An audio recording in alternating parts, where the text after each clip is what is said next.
So we're going live. Greetings, sentient beings. Hello. This program is not intended for children. There will be harsh language and adult themes. Okay. All right. Hi, Purple. Hi. So we have Atheist Veteran with us tonight. He hasn't been around here for some time. Yeah, sorry I haven't been on a whole lot.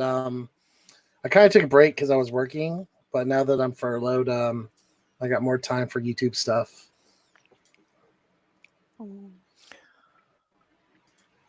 Hello, Pirate Kitty. Hello. Yep. And Pirate Kitty is one of our regulars and one of the people who unfortunately has to work retail through all this mess. Joy. She's retail. Yeah. I was retail too, but I was like a air conditioning salesperson, so not all that essential. So, Purple, what's your problem with pineapple on pizza, man? They just don't go together. I can't deal with anything that sweet on a pizza. Well, they are both delicious separately, but they should never be put together. I don't agree. I don't think never. I just think only under one circumstance, and that is a Hawaiian. If you're having a Hawaiian pizza, Canadian bacon, ham, pineapple, that's okay. But if it's just a random, like, oh, I'll have a sausage, pepperoni, and pineapple, then yeah, that's weird. You know what? I'm going to try that now. Hey, I'm going to tell my wife when she's ordering Domino's, I'm like, tell her to add some sausage to that bitch. Well, and they call it a Hawaiian pizza, but my understanding is it was invented in Canada. Don't they use Canadian bacon? Yep. Well, it doesn't matter. It's delicious. Well, I understand you have a preference, but it feels like there's a little bit of persecution coming towards us who enjoy the delicious. Yes, go ahead, Pirate. So, no, it was me. I Googled. Whenever somebody says something, I'm like, oh, well, let's just Google it. The pizza was invented in Canada, as stated. The reason it's called a Hawaiian pizza is because Hawaiian was the brand of pineapples that he used on it. Okay. Well, that makes sense of that. We learned something today. Congratulations. We have all leveled up. So, yeah, thanks for having me on your channel again, Purple. It was nice. It's always nice talking to you, and I always love seeing you in my comment section. We get into some really interesting discussions. Yeah, well, always good to have you around, and definitely good to have some different people in here from time to time to change things up. Thank you. So, does anyone have anything they want to talk about today? Well, the one thing, the thumbnail is today was National Jazz Day. I don't really know a lot about jazz music. There's some of it I can get into, but honestly, I couldn't really identify who any of the artists are. Okay. We should probably get Faye in here. I know she's more into jazz. Yeah, I guess I'll listen to it, but I'm not like a super fan. Although, like, I spent a week listening to a live jazz band. I went on a cruise, and they had a midnight comedian who was for adults only, and right before him, they had a jazz band playing in the lounge. Mm-hmm. And my husband and I at the time, we would go load up our plates with pizza, go up to the lounge and listen to the brass band, the jazz band, and then listen to the comedian. So that's the extent of my understanding of jazz. Yeah, I really don't have a very good music appreciation. I'm pretty tone deaf, so things that don't have lyrics I just don't listen to very often. I think jazz is fine. Don't really have any on my playlists, but if I'm in the mood, I'll enjoy a little bit of some jazz. Yeah, some of the smooth jazz is good, especially like like a late at night winding down thing, or well, when you got the blues. And I'm a strange person in that regard, is I actually kind of welcome when I feel depressed, because then at least I'm feeling something. I feel most of the time I'm just kind of walking around numb and not really having any emotional reaction to anything. You ever get any kind of help for that? Well, it comes from the autism, and it's basically how I adapted to live with the autism before I knew what it was. It's just by not reacting to anything, I didn't draw attention to myself. Autism is one of those things where you can have for most of your life and not even realize you have it. Yeah, well, to me, it wasn't even diagnosed until I was over 40. Oh, wow, that's got to be a tough way to. Well, growing up in the 80s, nobody really knew about it. It just wasn't. It didn't have the public exposure. So even though I was seeing a lot of therapists on that, it wasn't something they really talked about. Most people probably just thought you were just like a little bit odd, but that was about it. Didn't really think about. Well, I went through countless wrong diagnoses of various sorts of depression and bipolar and various things, because they couldn't really figure out what it was. They knew it was, anxiety related, but that was as far as they got with it. So they kept trying to give me medications to treat me for different conditions, and basically when none of the medications worked, then they'd give up and change the diagnosis again. Interesting. Well, I'm sorry to hear about that, man. That's a bum rap. It was rough at the time, but I'm past it. Okay, well, I'm glad to hear that you're working on it and you're past it. So we got Wonder Lady in the chat. How you doing, Wonder Lady? Hey, Faye, why don't you pop in here for a while? Hi, Faye.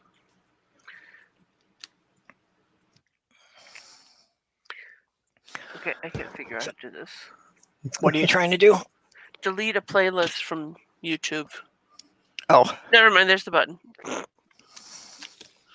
It's always after you ask, like, where it is, you find it. Yeah. Yep. Yeah, a few weeks ago, they went and they changed the software for editing the playlist, too. So they made it a lot harder to move stuff around on a playlist. Now all you can do is send it to the bottom or the top. You can't really reorganize items.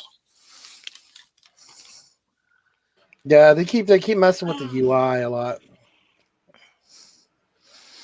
But yeah.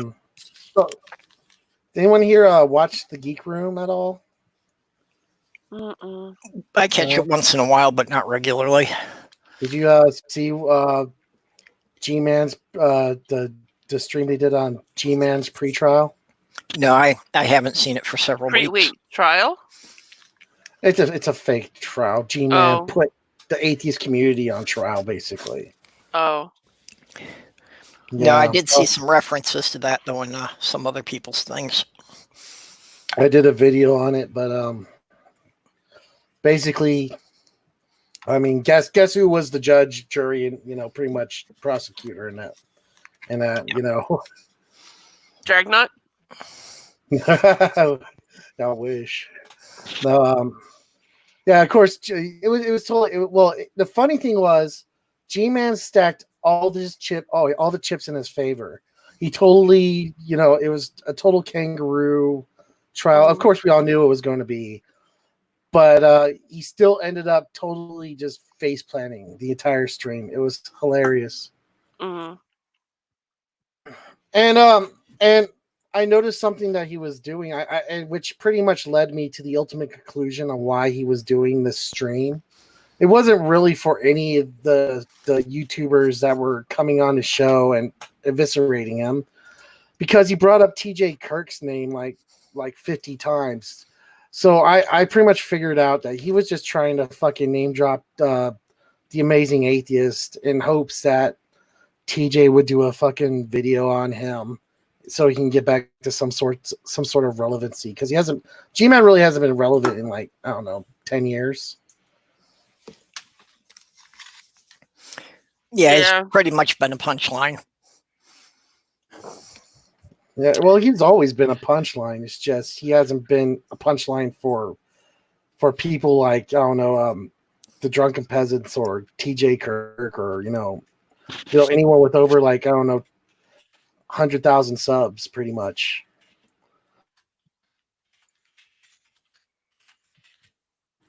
But yeah, that's the extent of that.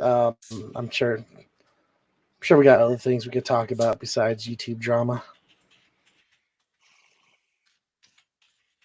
Yeah, for the most part, I just kind of ignore the drama and move on to other things. I don't want to get involved in it. I don't even really want to comment on most of it. I'm the exact opposite. I actually love the YouTube drama. Like not being in it, like of course, because I don't do well. I'm not big enough or known or anything like that to actually be involved in any of this kind of drama. But like being an observer and well, what's so often people when I think that they're right and stuff like that. What so often pisses me off of trying to be a conscientious observer is the number of times I've had to defend people I didn't like because they were factually correct. Yeah, that's one of those things too. It's like stop making me defend you because you're actually technically correct.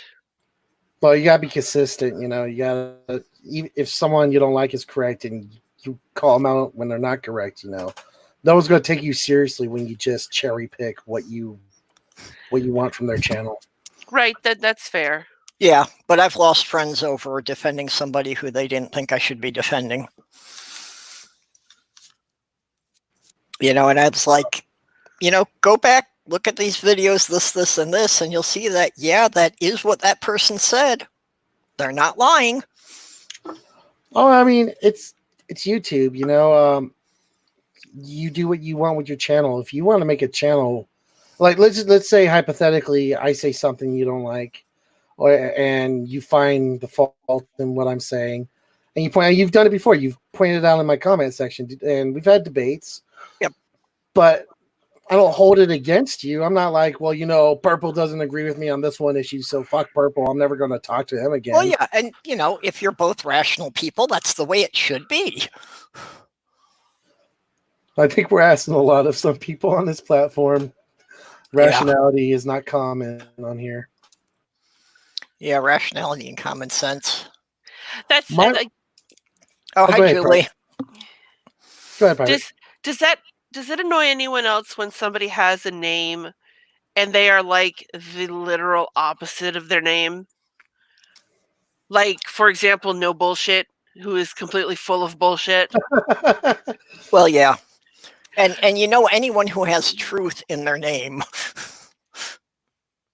If they have to put truth in their name, it's like, yeah, you're seriously lacking credibility if you need to say that. Well, it's just one of those things that annoys me is when you're talking to somebody and they're like, their name is basically something that you agree with. Like, I don't agree with bullshit, but you are complete bullshit. Or I could name someone else, that's got thought in their name who seems to lack any ability to think. That kind of thing. Yep. Agreed. So what I was saying is I was like, but also I do kick people from my chat who offer absolutely no like valid critique. Like for instance, today someone was like, "Oh, this video is dumb," and I was like, "Well, explain to me why my video is dumb. Explain to me how I can fix it to your liking, or if you're not going to offer any valid critique, I'm not going to bother with you." Mm-hmm. So Purple, he'll go in my comment and be like, "Hey, I don't agree with this, and this is why," and he'll list it out. And I thank him for not making it like a billion paragraphs like some people like to do, which I also respect, but at least Purple can get to the point. But yeah, so I appreciate that, Purple. It actually makes my channel better when people actually give me valid criticisms. Yeah, well, like when I'm doing a piece, like I do the historical pieces or that, if I've got something factually wrong, I want somebody to tell me about it. I don't want to keep passing on bad information. Yeah. So I just don't get why people would be like, well, I'm not friends with Purple anymore because he didn't like what I said. It's a free country. If you don't like what I say, whatever. Oh, hi, Kate. Greetings, program. How are you? All right. Didn't know you were around tonight. Yeah, well, I'm not sure how long I'm going to be around. I'm very tired, but I'm also very bored. So I figured, hey, what's Sammy up? for a change is not bored. So, well, if it sounds like a lot of static on my end, that's just because Sloth Girl got him a new toy that he is just loving. Partly because it makes that plastic crinkly noise when he attacks it. Honestly, I thought you were opening candy. Yeah, it sounds like crunching up a cellophane wrapper. I was hoping it was bubble wrap. So, nope, that's just the cat toy. But he is just going nuts over this. And I'm glad to see that, because it's like most toys, it's like he plays with for 10 minutes and that's it. Then he ignores them. So this one he's keeps going back to for the last 3 days. What breed is your cat? Yeah, I don't think he's really any particular breed, just what they'd call domestic short hair. Yeah. Which is the universal term for a mutt. Yep. I got me a Russian blue. She's my little princess. Yeah, I had one of those about 15 years ago when I lived in St. Paul. If I could have a cat that was a breed, like a specific breed, I would want a Scottish Fold. That sounds cool. Yeah. Well, I want one of those cats that could walk through walls. Now, see, that's the superpower I always wanted to have. If I could have any superpower, I want to be able to become intangible. So I can pass through solid objects, and if somebody tries to punch me, I can just phase out and they go right through me. Okay, but here's the problem with that. If you did that, you'd phase right through the floor and end up in the core of the earth. Well, not necessarily. It depends if I would still have weight when I was intangible. Well, I'm not a very patient person. I wouldn't have weight. I'd have go now, do it now. That's just me. Yeah. I always thought flying would be kind of fun. Now, I'm a lazy person. I don't want to walk anywhere. I would just constantly hover. Flying sounds like an absolute blast. Pirate Kitty sharing kitty picture. The Scottish Fold. They've got a something going on in their ears where they curl forward. Right. And so depending on the cat, they constantly look like sad because for some reason the flipped ears bring up the idea of a sad cat. I don't know why, but for a lot of people they do. Oh. Yeah. I'm not sure, like in all seriousity, if there was a breed of cat I prefer to another. I know I picked Xander when I got him because he was orange, and I'd never had an orange kitty before. Yeah, I generally don't like the whole concept of purebred animals bothers me. Because most of them are just so severely inbred that they wind up having problems. The opposite of the Scottish Fold is the American Curl. His ears go the other way. Okay, I'd heard of the Scottish Fold before, but this one's new to me. Yeah. No, I didn't know there were any that naturally the ears folded back like that. Yeah. It's like the opposite. Oh, he's cute. Well, it's just plain crazy pants is what that is. Yeah. Well, the one I had when I first got Sammy's son, Fiona, was a Norwegian forest cat, which certainly was a great one to be an outdoor cat in the climates I've been living in. I haven't been able to have an outdoor cat since I lived in Vermont because I've lived in cities since, and well, it's just not safe. Yeah. Well, and I would not have outdoor cats anymore because just the safety issues have gotten worse and worse no matter where I've lived. Well, there is that. I don't think I could have a cat until I'm living in a home that I own, or at least is owned by someone other than I don't have to pay damage fees for. Well, I did have to pay an extra damage deposit for Sammy, but I really can't imagine, not having some kind of furry companion with me. Mm-hmm. I spent way too long without one, and I'm glad to have them now. I've actually only had about 6 months of my life that I did not have a cat living in the house. That just was really weird and unreal for me. I'm still trying to convince my boyfriend to let me get a snake, but I don't think it's going to happen. A snake, huh? Yeah. Venomous? Venomous? No, definitely not. Okay. That would probably not be a good idea. But yeah, no, just like a python or a garter snake. It's weird. In the state that I live, I'm not talking to you, I'm talking to the internet. Leave me alone. You're not allowed to have that kind of pet in this apartment, period. It's in the lease. He's pretty vehement. Yeah, he doesn't take leave me alone for a hint. Oh. But I was looking into garter snakes, and the funny thing is that in this state you can't have native garter snakes, but you can have non-native garter snakes. Or something like that. It's weird. Well, so they've got some concern over the local population then. They don't want people going out and catching them for pets. Right, but my thought would be, like, if somebody has something that's a local pet, local breed, and it gets out, you don't have to worry about, damaging the local population because it's already in the local population. Yeah, well, that's what I would think too, that as long as it's not like, a threatened species. Mm-hmm. Well, promise me one thing. If you do end up getting a python instead, please don't name it Monty. No, I've actually been thinking that if I was going to, it would be an albino. I would look for an albino, and I would name it Banana. Oh. Not albino. Well, maybe albino. Let me see.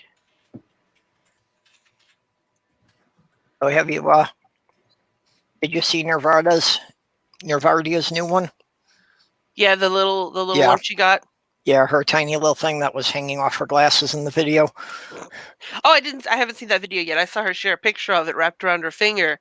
Oh. And I said, wow, she's tiny. And she's like 26 centimeters. And I said, I think that's like 10 inches. And she doesn't look that long when she's wrapped around your little finger. No. No, I don't think she was that long, because she didn't even look as long as her glasses were.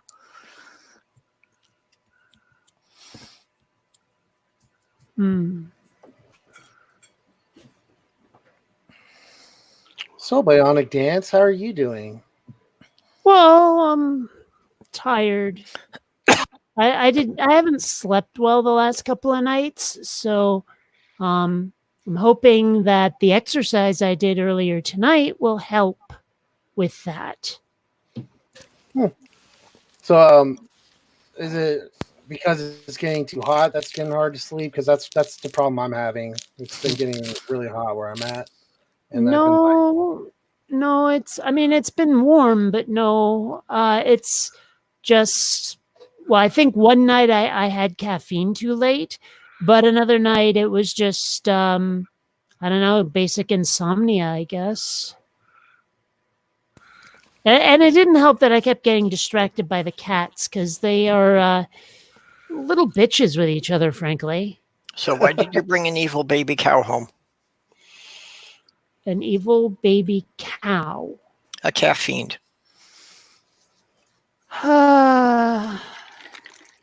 Okay, you know what? This may be your stream, but go sit in the corner. Or Purple.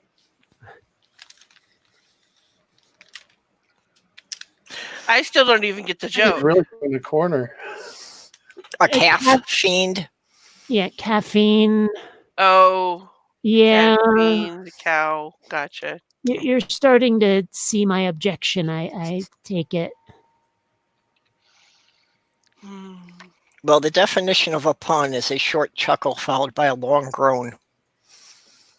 Well, you know the distance between, or the distance between two jokes? No. A straight line. Oh. So you guys heard the CDC has made recommendations on what kind of jokes you should tell while in quarantine? No. Inside jokes only. No. But Ooh, that hurts. That really, really hurts. well, that's a good topic. Can we talk about that? Sure. All those protests going on. Oh man. Oh, I love it because it gives me a lot of content, but it's so ridiculous. Oh, excuse me. Well, you know, if a bunch of chowderheads want to remove themselves from the gene pool, it's hard to feel sorry for them, but they will infect others as well. So Yeah. If it wasn't an airborne thing, so that would only affect them, and they wouldn't wind up infecting, hundreds of other people before they realized they were sick, that would be a different matter. mm-hmm. Like, didn't one of the leaders of one of these protest groups came back positive for it now, right? I think I seem to remember hearing that. Oh, one of them died already. Oh, really? There's that one priest dude who kept saying it was totally fake, and then he died of it. Gerald Glenn. I don't know. Yeah, there was also one of these lineup, but one of these macho gun-toting guys that was leading the protests, and he died of it because he was out there without a mask. And now his wife is trying to tell everybody to take it seriously and be careful. And it's like, yeah, it's way too late. Too many people have listened to him already. So it's like anything she says isn't going to get any traction if the people were listening to her husband. Well, you know who went and decided to protest without a mask is our good friend, Pastor Greg Locke. And, in a way, I'm almost sorry if we lose him because he's provided so much material over the years, but, And Mike Pence visited the Mayo Clinic to do photo ops about the virus, and he refused to wear a mask, even though they said that everybody in the clinic really had to. Well, here's hoping that he ends up infecting Trump. Well, there's a church here in my home state of California that 71 cases coronaviruses are linked to. So yeah, there's that. Thanks a lot. The funny thing is these people are pissed off that we're on lockdown, but there's no reason why it's going to take so long. Mm-hmm. So where in California? I gotta look it up again, but Well, I meant you, but okay. Oh, where in California am I? I'm right next to Palm Springs. I'm in San Diego. Oh, I love San Diego. It's nice. And, honestly, if there have been any protests here, I haven't heard about it. And, I mean, okay, granted, most people seem to be taking it pretty seriously, but then you have those chuckleheads who are walking around with their masks slung around their chin. And I'm like, it's not a force field, people. You have to put it over your major head orifices, or it's not going to work. Ugh. Yeah, that's one of those things. Like, I had asked about Greg Locke at one point because he popped up on my stream. Apparently, his congregation had been hit with a tornado or something, and there was atheists offering to send him aid, and I'm like, wait, isn't this the guy that did this, and this? And said this, and this about atheists, like all the stuff he's done. I don't have to go over it. Sure. And I'm like, wow, you are a better person than I am because I wouldn't have walked across the street to spit on that dude if he was on fire. And here you are trying to help him because his church got hit by a tornado. Maybe he could sell one of his private jets to, help his church out. I don't think Greg Locke has private jets. Yeah, I don't think he's that kind. Creature. Yeah, I don't think he's that big yet. You're probably thinking like Kenneth Copeland or Creflo Dollar. Well, you can ask him. What's that other dude? The curly-headed smiling dude, whatever the hell his name is. Joel Osteen? Yeah, that's the one. As soon as you said curly headed, I knew you were talking about. Yeah. Curly-headed smiling dude. That's the name of my band's next album. That's the guy who wouldn't let people into his church during that hurricane. Mm-hmm. Yeah, a real piece of work, that guy. Yeah.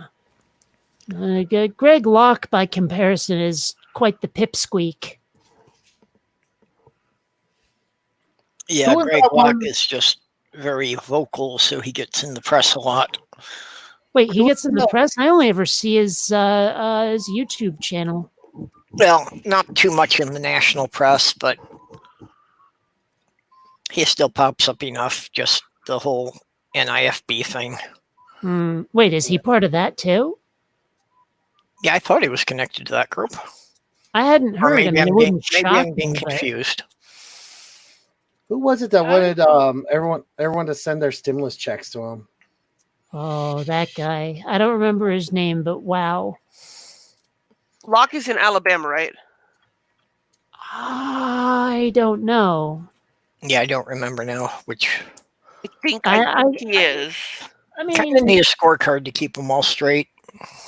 man, it is so difficult with some of these like preacher types to not sound prejudiced, because let's face it, so many of them are in the South and they have that hillbilly accent. And I know there's plenty of people out there who are nice and smart from that area, but a lot of the chowderheads seem to be clustered there too. Global vision. And it's really hard to not sound like an asshole when you're talking about these people. Well, it's funny because I got those people here hi, Jen. where I live. Okay, Jen says Copeland. Huh? Jen was saying it's Copeland. Is the guy who wants your stimulus check? Yeah, I think that's what she was responding to. But I do have a lot of those. Like, you think in California there wouldn't be much, southern types out here, but it does seem like a lot of them migrate out here. Well, and seems like it just so they depends get bitch about living in California, and but it probably depends what part of California. Oh, I'm definitely in like the reddest part of California. Yeah. Like, have you guys seen that meme comparing Kenneth Copeland to the bad guy from The Mask? It is really. Let me see if I can find it. I think it was on my Facebook. I mean, it's really, really creepy looking. Just how much he actually looks like the bad guy, the guy. Well, I mean, assuming that you've seen The Mask, there's a part where he gets the guy. Oh, here we go. I found it. Open a new tab. Don't share my page just yet, Purple. There's only one part of The Mask I even slightly remember, and that's where he goes, "How do you enjoy your victory with one friggin' eye?" and pokes him. Okay, go ahead and share it, Purple. My screen. Oh, that guy. Okay. Oh, holy shit. Okay.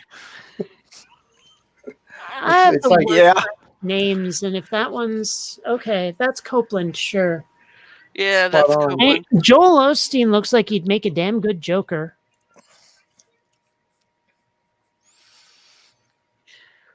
The thing I don't like about Joel Osteen is that he does look very friendly, but I'm sure that goes to his advantage of recruiting people in his little fold. Right. Well, I mean, isn't he one of those? He's a what do they call him? A prosperity gospel type. But I think I've heard somewhere that he doesn't do any preaching on like the fire and brimstone type stuff. So there's at least that, I guess. Oh, you know what? My favorite one is Peter Popoff. Oh, Peter Popoff, the guy that sells tap water to Christians. I've come into work a couple of times and actually seen him on like the TV, because like one of the channels that they put on, it does the early morning stuff, and And I walked in and somebody was watching it. I was like, what is that charlatan still doing on TV? And she's like, what are you talking about? I was like, this is, and I told him the whole story of the Amazing Randy, showing him to be a fraud and all that. And they were like, wow, I didn't know that. It's like, well, yeah, it's not like he's probably talking about it, Yep. on The his funny own. thing is, Peter Popoff's been exposed like at least 10 times. And, it's just the people just want to believe that he's legit, so they just instantly forget. Yeah, well, it's just like the Trump supporters. It's like no matter what he does, 30% of the people are going to support him. It's like with the number of times he's screwed up, why doesn't that number drop? Because they play for a team. That's why they don't play for. They don't. Yeah, so they make excuses. Party loyalty. Yeah, which is something that really works to their advantage in some ways. Oh, You yeah. know? Yeah, but it'll bite them in the ass eventually. Yeah. These things always happen in cycles. That's why I believe Trump's probably going to get elected again, because it's like an 8-year cycle. It's been that way for the past. It's going to bite them in the ass now because all these people who are going out and protesting the lockdown, they don't realize how they're being manipulated. Because the people who are, organizing these protests are mostly the ones who are worried about their stock portfolio and aren't going to have to go back to work and are going to stay locked up in their mansions safe and figure that anyone who actually has to work for a living is expendable and easily replaced. Well, one way it's going to kick them in the ass, I'm sure, is that a lot of these people are going to die before November. Either from coronavirus or injecting Lysol. Well, yeah. So I mean, their electorate, their base is going down like a drunken prom date. I have been wondering about that, if it's going to be a significant enough number to affect the November elections. One thing that I think is such a blind spot with Trump is he would rather deny a problem than step up like a boss and solve it, or step up like a boss and prevent it. He the whole thing where he goes, the coronavirus will just go away. It's only a couple of people in China. It's no big deal. And now we're 66,000 dead Americans at this point, something like that. And, and he's saying that now too. But if he had stepped up earlier and said, there's a crisis and I'm your guy, I'm going to solve it, I'm going to prevent it, it won't happen here. But he didn't. He tried to ignore it so it would go away, and it doesn't work like that. And they're doing the same thing now that, they're talking about the vaccine for it and that. And he's like, he wants everything to reopen. And he's saying, well, maybe the virus will just go away and we won't need a vaccine.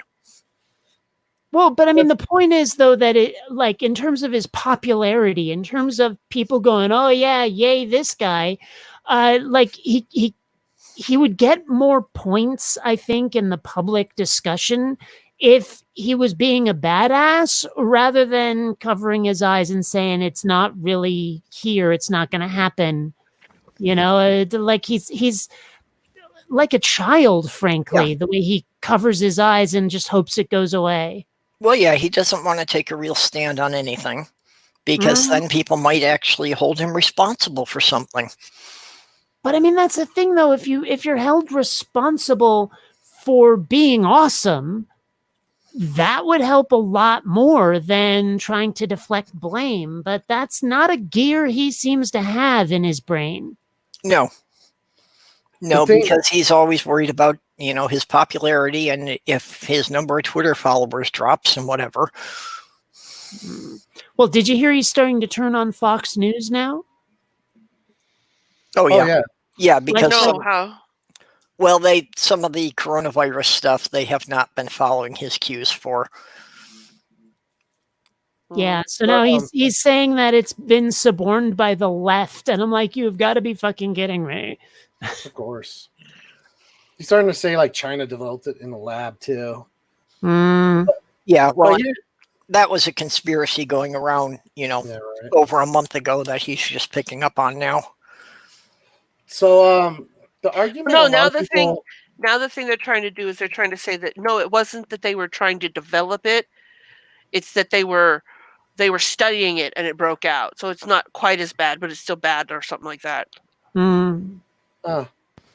But have you guys seen this argument that's been going around about how it's like, well, there's only like 63,000 deaths from it, and it's like some percentage, some stupid percentage is they're throwing out there. Like, it's not that bad, more people die from a flu shit. It's 63,000 people regardless from a highly infectious disease. Well, the people going on the statistics and saying it's, only a 1% mortality. And it's like, okay, 1% mortality in the U.S. means that 3.5 million people will die. Yeah. Well, and even on top of that, the people who survive it, number one, can still get it again. But number two, are often quite damaged by it. Like, it's not just, you get better the way you do with the flu. No, this can really screw up things permanently for you, even if you live. It can cause irreparable damage in the lungs.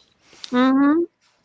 Yeah, I mean, so just using the death toll is highly unreliable. But I find it very, very, I don't know, insensitive to look at the 63,000 people die and just be like, oh, well, it could have been worse. No, 63,000 people are dead. Yeah, well, every time somebody starts quoting numbers like that, I ask, are you willing for it to be your family that's the 1%? Yeah, I mean, if we can prevent any deaths, we should do that. I think I don't understand why that's a controversial opinion. I don't understand why there's any politics involved in that at all. Because people are more worried about it hurting their money than they are about it hurting some people they don't know.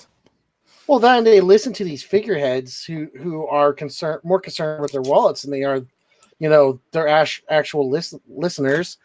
And then they just, and because they're gullible, they go and do what they say. It's like, oh no, I should go do this protest because I don't know, whoever who has a bunch of stakes in the economy reopening says I should. I mean, don't get me wrong. I definitely have a better dead list, but that's another story entirely on who I want to get this virus and who not. Yeah.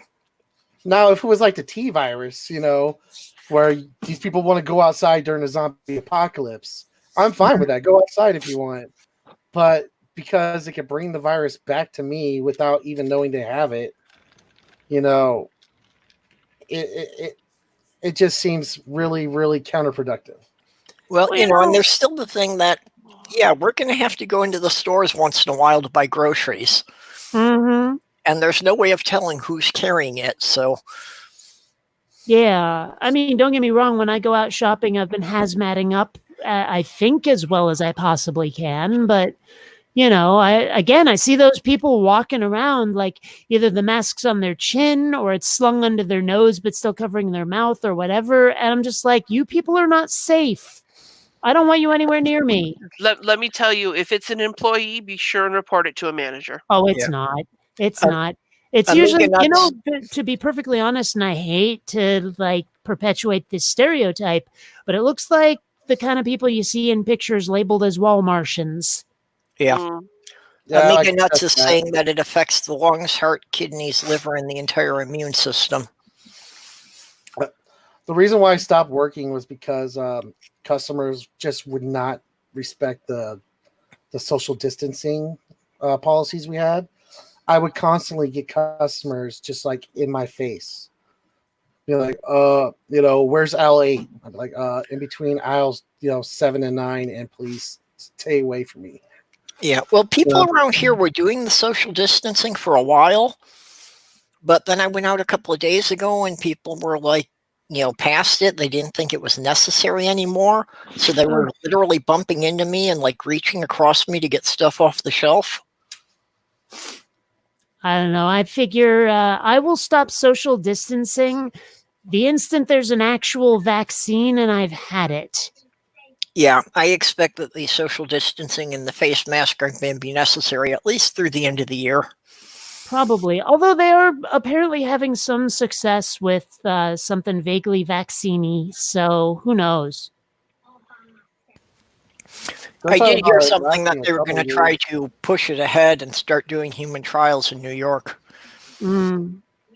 And I also saw some weird report that apparently like various antacids are starting to help cure people. And so, of course, all the hoarders went out and bought all the Pepsid AC they possibly could. And it's just like, guys. Mm-hmm. Really? Yep, I heard something about that. Oh, wow.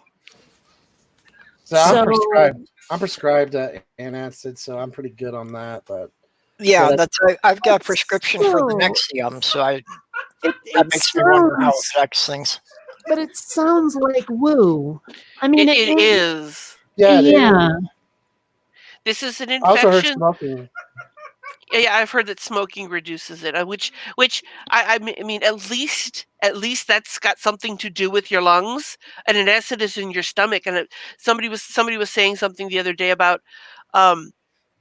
eating something that somebody who was infected had touched, and I was like, well, or no, they were talking about a toothache, and they said that if the tooth infection ruptures and you swallow the pus, you can get sick. And I was like, I don't think that's so. You've got stomach acid. I mean, unless you have ulcers in your stomach or issues with your trachea, not your trachea, your esophagus, it's just going to go straight into your stomach, into stomach acid, and be destroyed. It's not going to make you sicker if it's from your stomach. Yeah. But it's like there's just so many people, and like I was having this argument with this girl. She was a coworker. She was wearing the mask, but she wasn't covering her nose.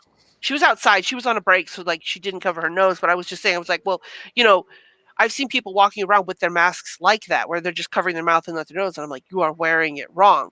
She's like, well, my ears are exposed and my eyes are exposed and it's airborne. And I'm like, still, your ears are not a direct line to your lungs where the infection multiplies.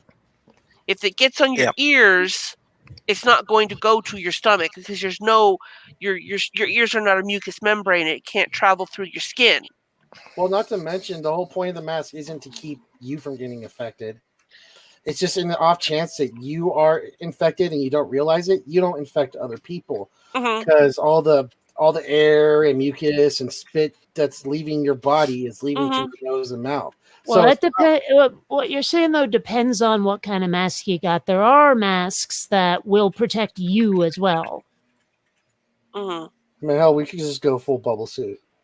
I think we should just all run around little bubbles. Yep. But I don't know. I've been tempted to take some PVC pipe and just make like a 6-foot diameter hula hoop out of it and hang it off my shoulders. Oh, there's like everybody's got to stay that far away.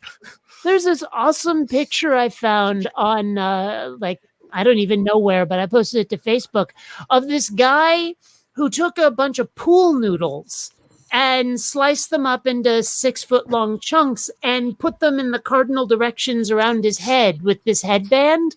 Okay. And, it's hilarious and brilliant. That is pretty. I'm gonna see if I can find that. Hold on. Yeah, I saw one on Twitter that basically the guy looked like he was dressed as a giant condom. That he just had like this, huge plastic bag just all the way down to his ankles. Not sure how he was breathing in that. I think we could come to It's a hilarious picture of this. Is this it, Kate? Yes, that's the one. Okay. That's pretty cool.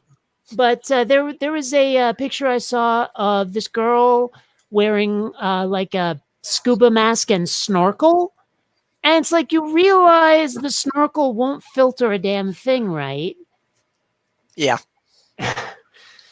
I mean, people are so dumb. Yeah, a lot of people not getting the concept. Even if they're not dumb, they're at least ignorant. I had someone ask me where they can get like a military issue protective mask, and while I was at Walmart, because the guy was like, no, I was working at Home Depot, and the guy goes, "Hey, do you got any more of them dust masks?" I'm like, "Dude, we've been out of them for like 3 months." And so he goes, "He's like, can you come up with any ideas?" He's like, "Well, you can get a protective mask from like a military one." He's like, "Oh, there's no way." I'm like, "Fuck that! You can go to like military surplus store." And he was like, all about it. I was just joking, but he was all about it. He actually headed out to a surplus store and got a protective mask. I would have expected they would have been sold out long ago too. I suspected it too, but as long as he left the store and left me alone, I was happy. Although I've heard of some people finding stuff like that in some of the most unlikely places just because no one else thought of it. Yeah, that's how I ended up getting some sanitizer.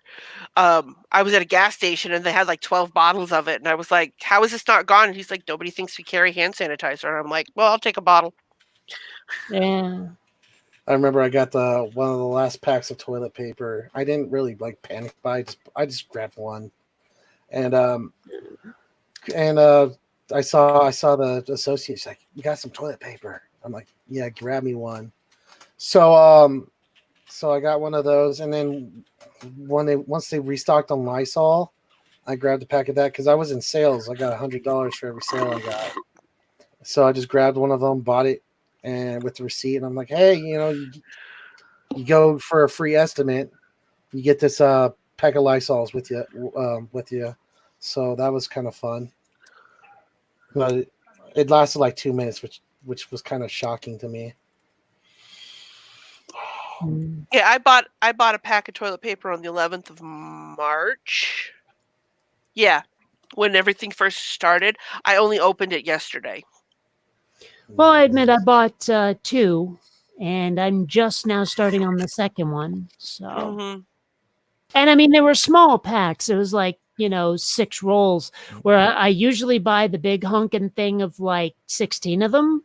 But even so, that will last me like at least 2 months. So Yeah, and I mean at least. I've got enough for a couple of months here, but around here it's already started to recover. That like last time I was in Walmart, the shelves weren't bare. There were like 3 different brands that were back in stock. I honestly don't know if I've ever been in a Walmart. The closest I can say is I've definitely been in a Costco. Well, Walmart. Costco's not a Walmart. That's what I mean. I'm saying that's the closest I can say. Well, you've never I'm been not, to Target? saying it is. I'm not saying it is a Walmart. I'm saying that between, say, your average department store or a Target or something and Walmart, I would put Costco in between those two. And I've been to a Costco.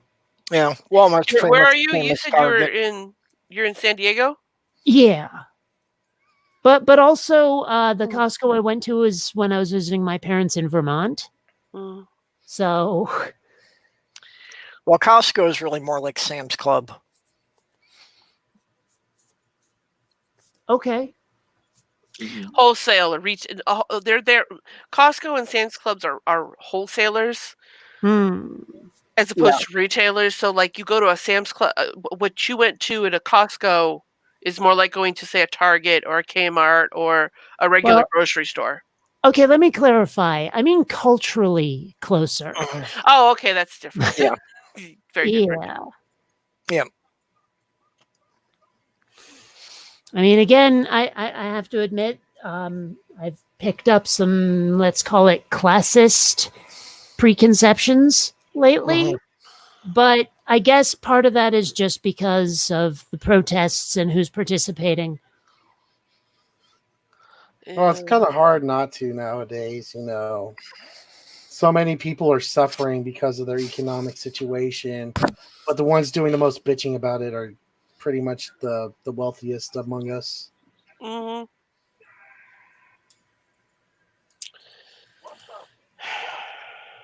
It's probably illegal.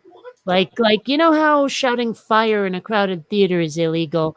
But at the same time, I think it'd be fun to organize a flash mob of people to start coughing and sneezing in public. You're evil. I know. It's part of my charm. I think people actually gotten arrested for like coughing on produce and things. So I would think. Oh, I saw a video the other day. As soon as my game lets me find someplace to hide, I will try and find it. This guy cold cocks another dude across the face because he apparently spit on his oranges. I don't blame him. Yeah. Why oranges? I don't know. Because I mean, okay, maybe it's just a weird thing, but in the movie The Godfather, if there were ever oranges on screen, it signified that a member of the Corleone family was about to die. Purple, share my screens for a second. Oh, do I have? I don't know if I have sound on. Whoa! God damn! Yeah, we're not hearing the sound, but I don't think we need to. I can Yeah. hear the sound. I'm looking at the apron. That's got to be an employee hitting him. Yeah, it's the owner apparently. Ah. Good. You know, they don't realize how much damage they're doing to that store, because you're not just coughing on one, you're coughing on an entire yeah, the whole display there. section. Yeah.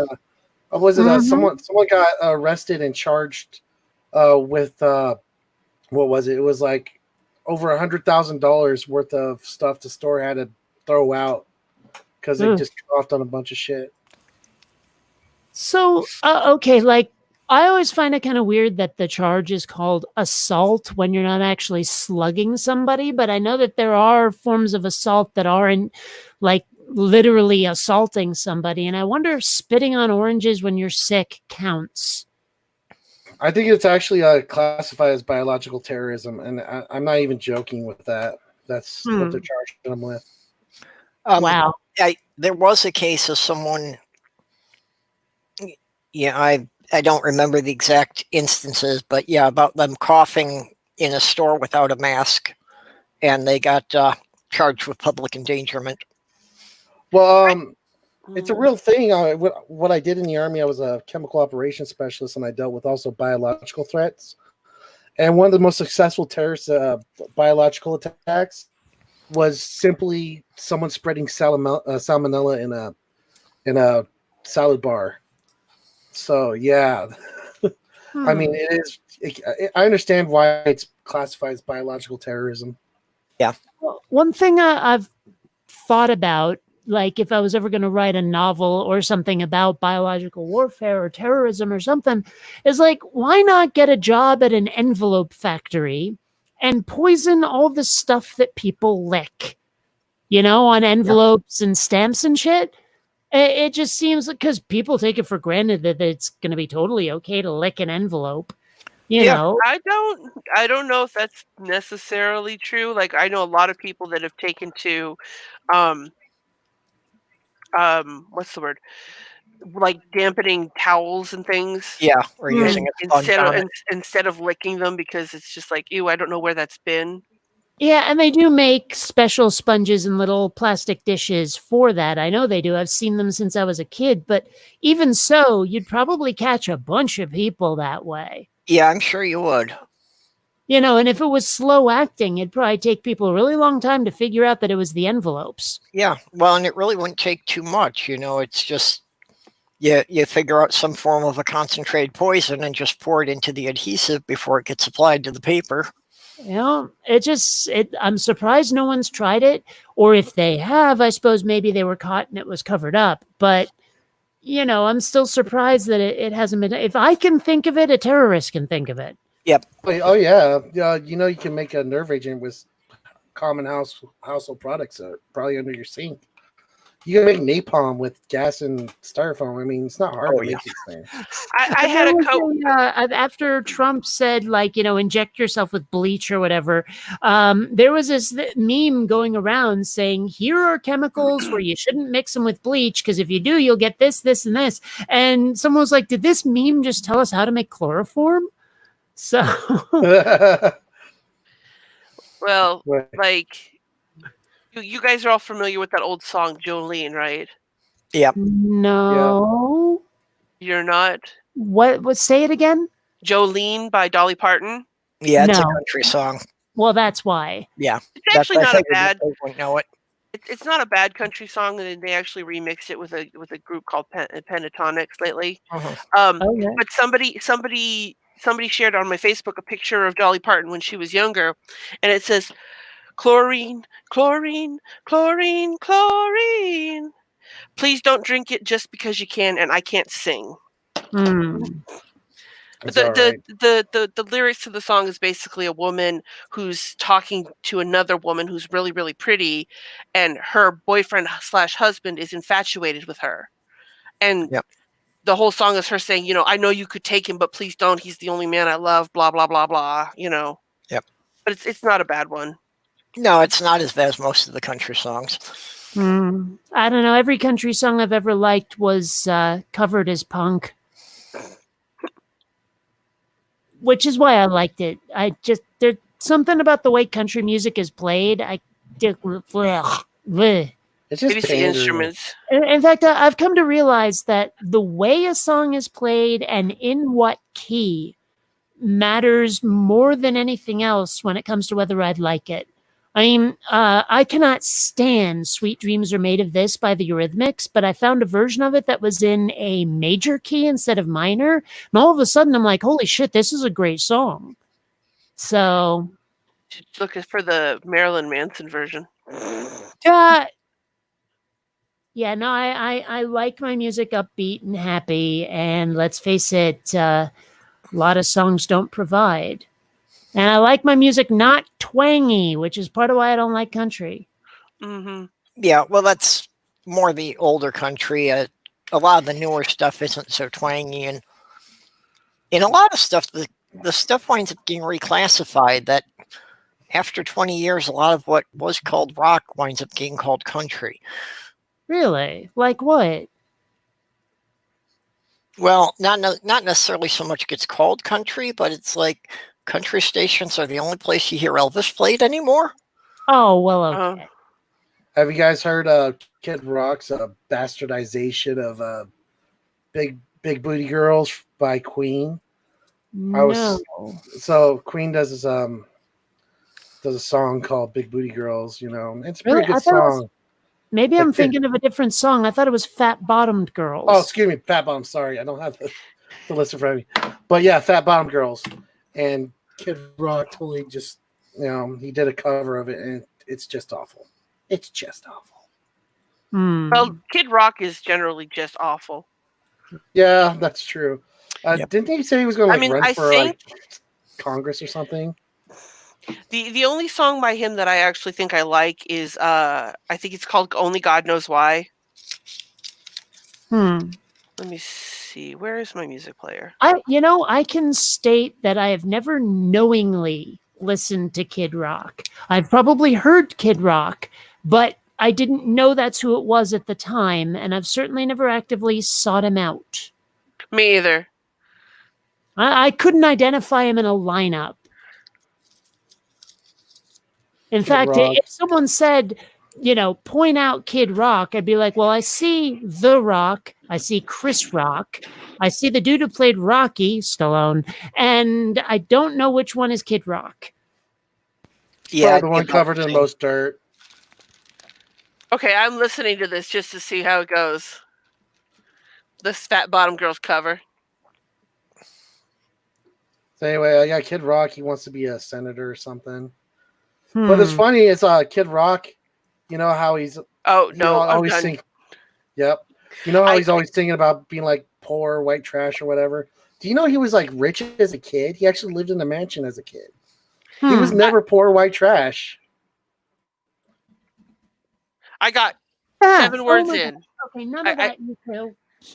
I got 7 words in. Oh, that's Kid Rock. Okay.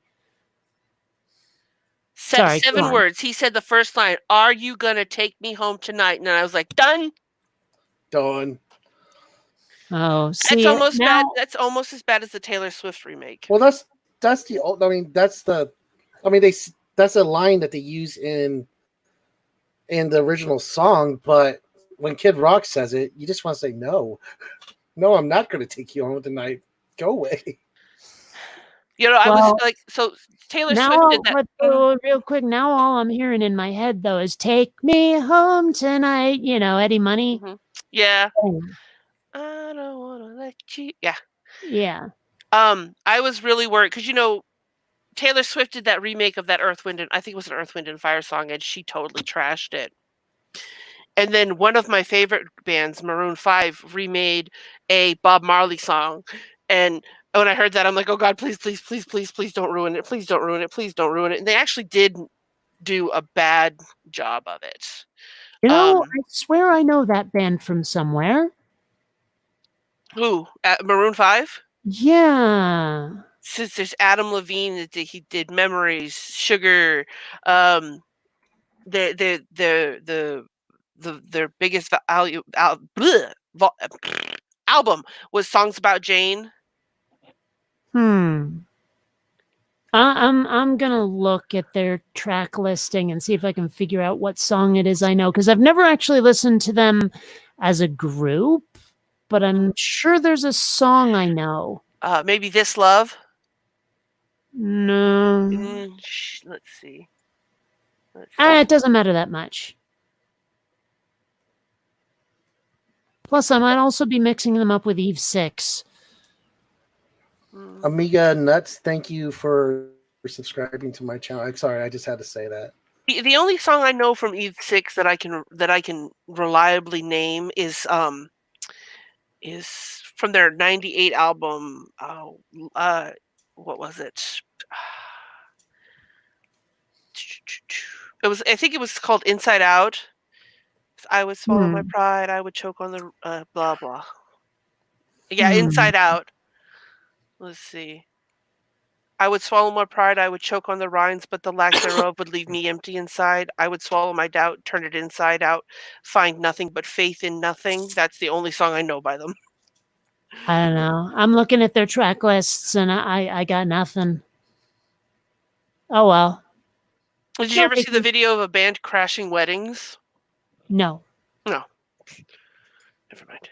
Okay, hold on. Xander, you stay the hell away from Columbia. She's on my lap and I don't need to be shredded. Xander, no. No. Uh-oh. Catfight. Trouble in paradise. Well, he keeps wanting to play and she's like, I'm not a kitten. Get away from me. Yeah. I want a new kitten. But oh, come on. Stop it. Pause already. Stupid video. Sorry, you know how it is when something lags and you're trying to press pause and it doesn't act, so you press it again and then react. That's why I hate toggle switches. Yeah.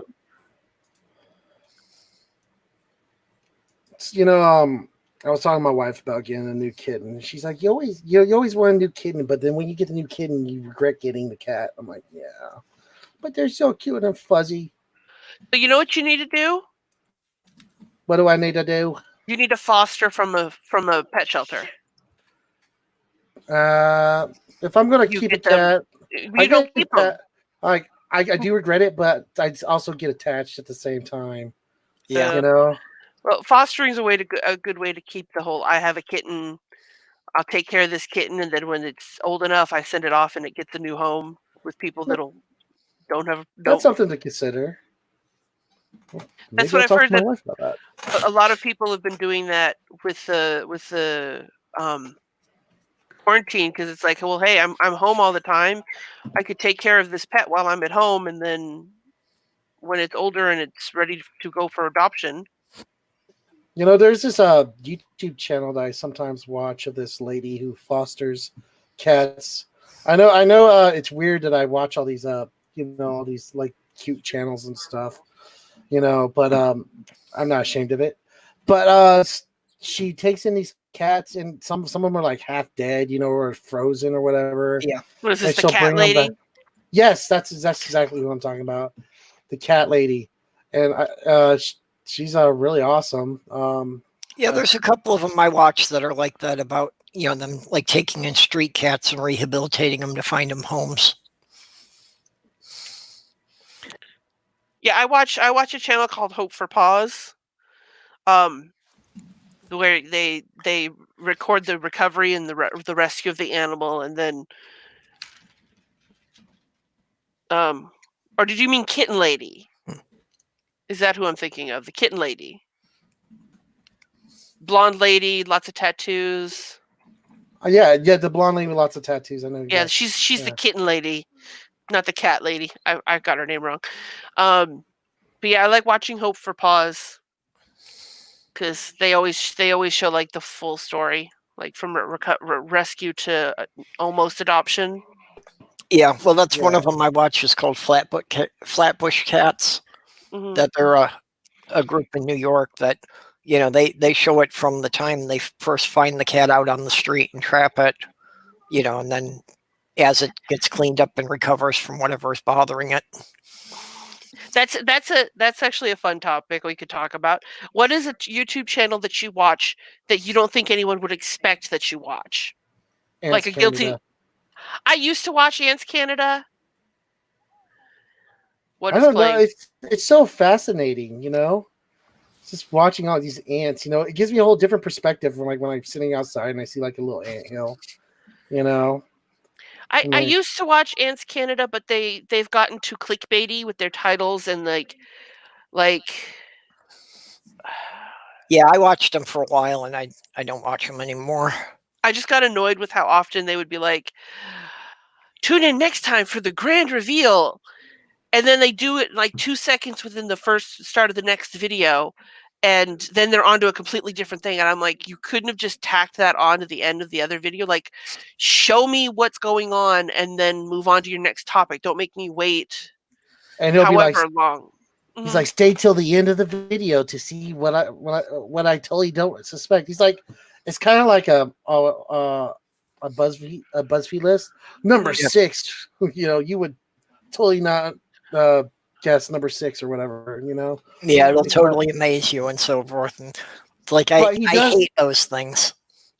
But he does do a good job on his videos, and it is interesting watching like his new fire ant colony. Mm-hmm. I've been watching that ever since it was just like ever since his old one died, and I have to admit I'm addicted to seeing how this fire ant colony turns out. Why is someone raising fire ants? He's like a professional ant keeper or whatever, Yeah, he has like dozens of different species of ants in different terrariums. Not just ants, it's like spiders and lizards and shit. Just because he likes to study them. He likes to watch their behavior. I think I stopped watching him back when his tarantula died, and then he got the new tarantula. I'm sure he fed the old tarantula to the ants and made a video of it too. Yeah, he did. He made a video feeding the ants, feeding the old tarantula to the new colony. Doorknob apparently thinks the fire ant colony is run by Trump. You're fired. You're fired. There's just a big ass fucking fat ant in the middle with a blonde wig. This is the greatest fire ant colony in the world. Well, another one that I've started watching lately that's pretty good is this channel called Bondi Vet, and it's basically like it's just a vet show based in Australia. About 7 seasons. This pet comes in with this issue, and the vet's got to figure it out. I think it doesn't help that the focus vet is actually pretty hot, but whatever.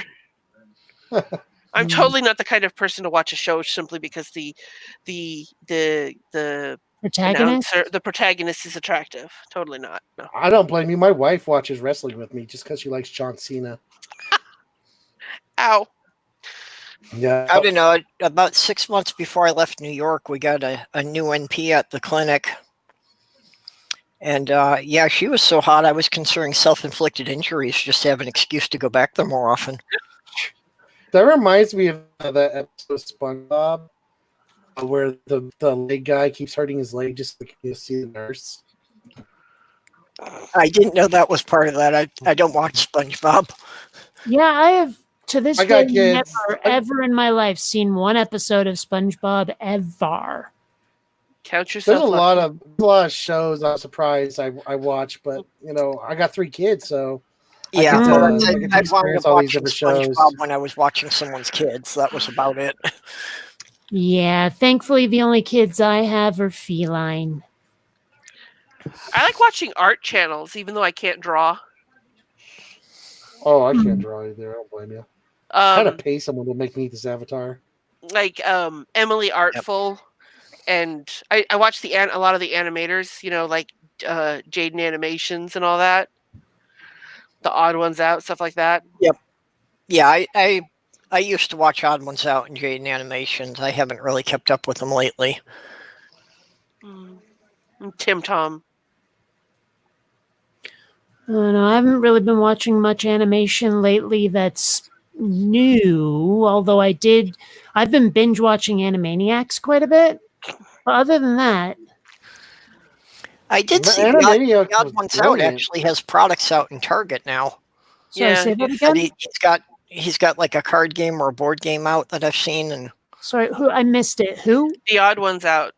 Oh, I don't know who that is even. There's this one channel that I watch, and it's a French channel. Thankfully, they do subtitles, but it's called Goblines, and it's animations and like short stories animated.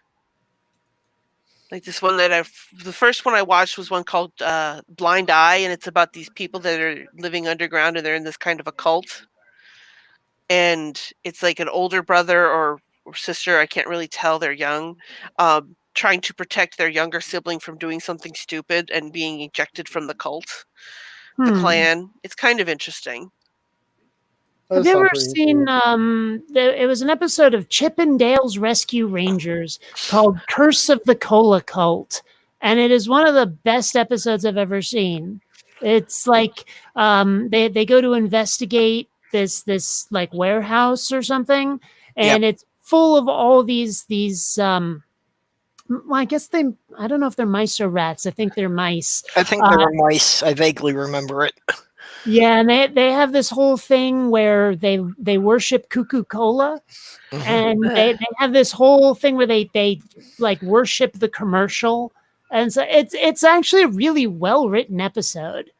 I vaguely remember that. I do. I remember Rescue Rangers, but not that particular episode. It's absolutely brilliant, especially when you see like them using as weapons. They have like the straws and the bottle caps, and they're throwing the bottle caps like they're throwing stars. And they have the straws like they're spears and stuff. It's really well constructed, this episode. Since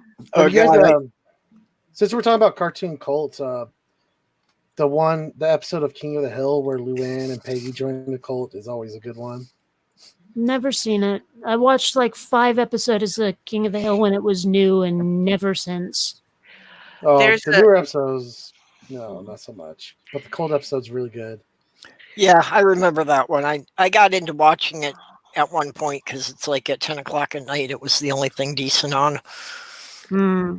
If you guys ever get the chance, there's a channel called Dead Sound, and it's an animation channel, and he does this thing called it's a dystopian animated short film called Being Pretty, and there's like a 5-part series where he's exploring this world of Autodale, where everybody has to be perfect to be a model citizen, and the city is run by robots that keep everything working like a well-oiled machine, and it's a really creepy set of videos, but really really well done. I don't know. I'm actually rendering an animation right now. I don't know. I assume you guys are subscribed to Prophet of Zod? Yep. Oh, yeah. You know, in his last video, he told people, hey, like, make up your own lyrics to my theme song, right? And I figured, what the hell? I'll make up the lyrics, and then I'll animate Sandra singing them. Sounds cool. So that's it's got about an hour left to go, and then I can send it to him. I'm sitting here going, Sandra, who's Sandra? And then I was like, oh, yes, I know who that is. That's right.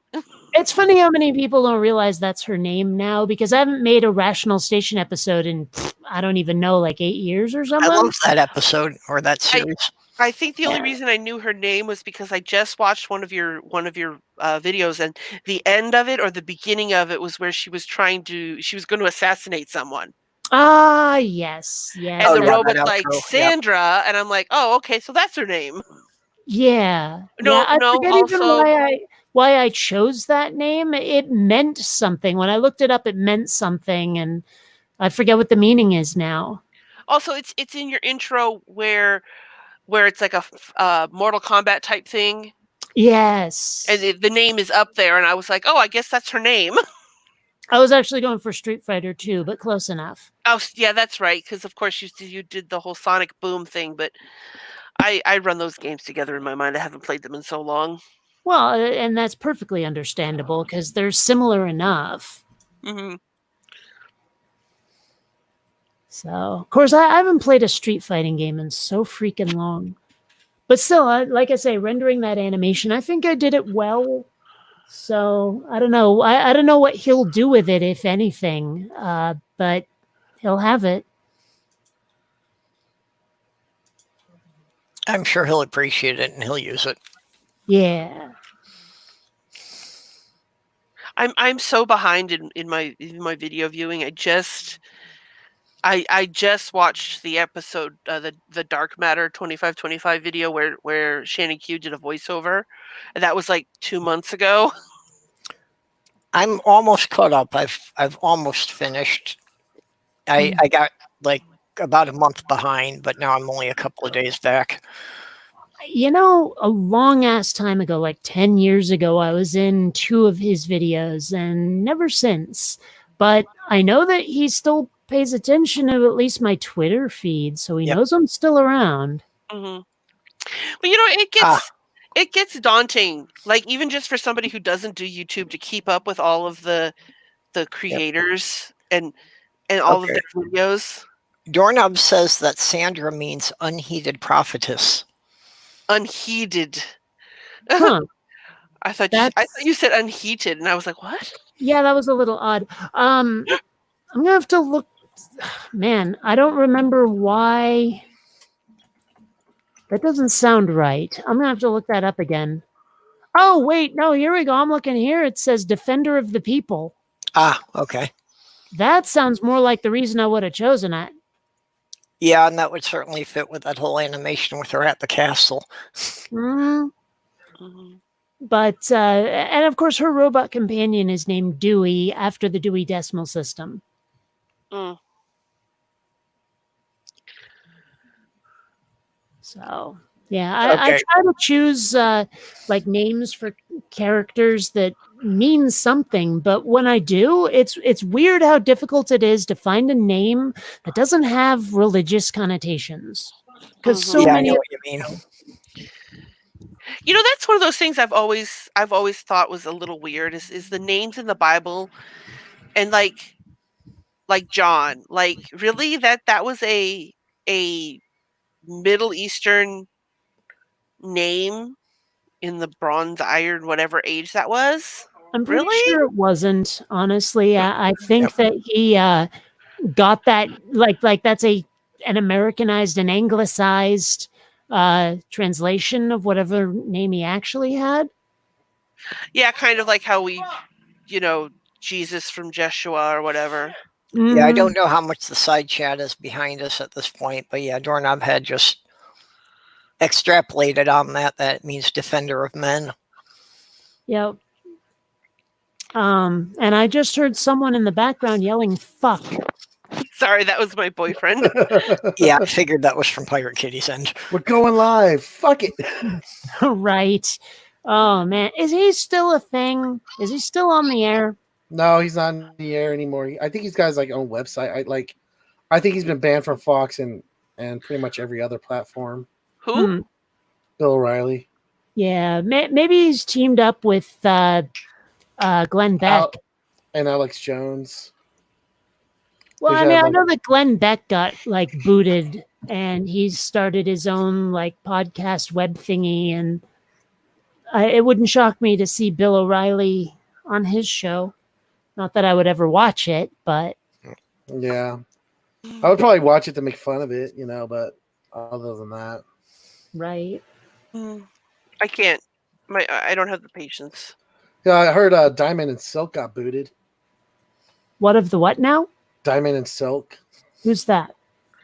These two sisters that started this YouTube page to support Trump in 2016, and eventually Fox News picked them up, and they started spreading conspiracy theories about COVID-19, and then Fox News booted them.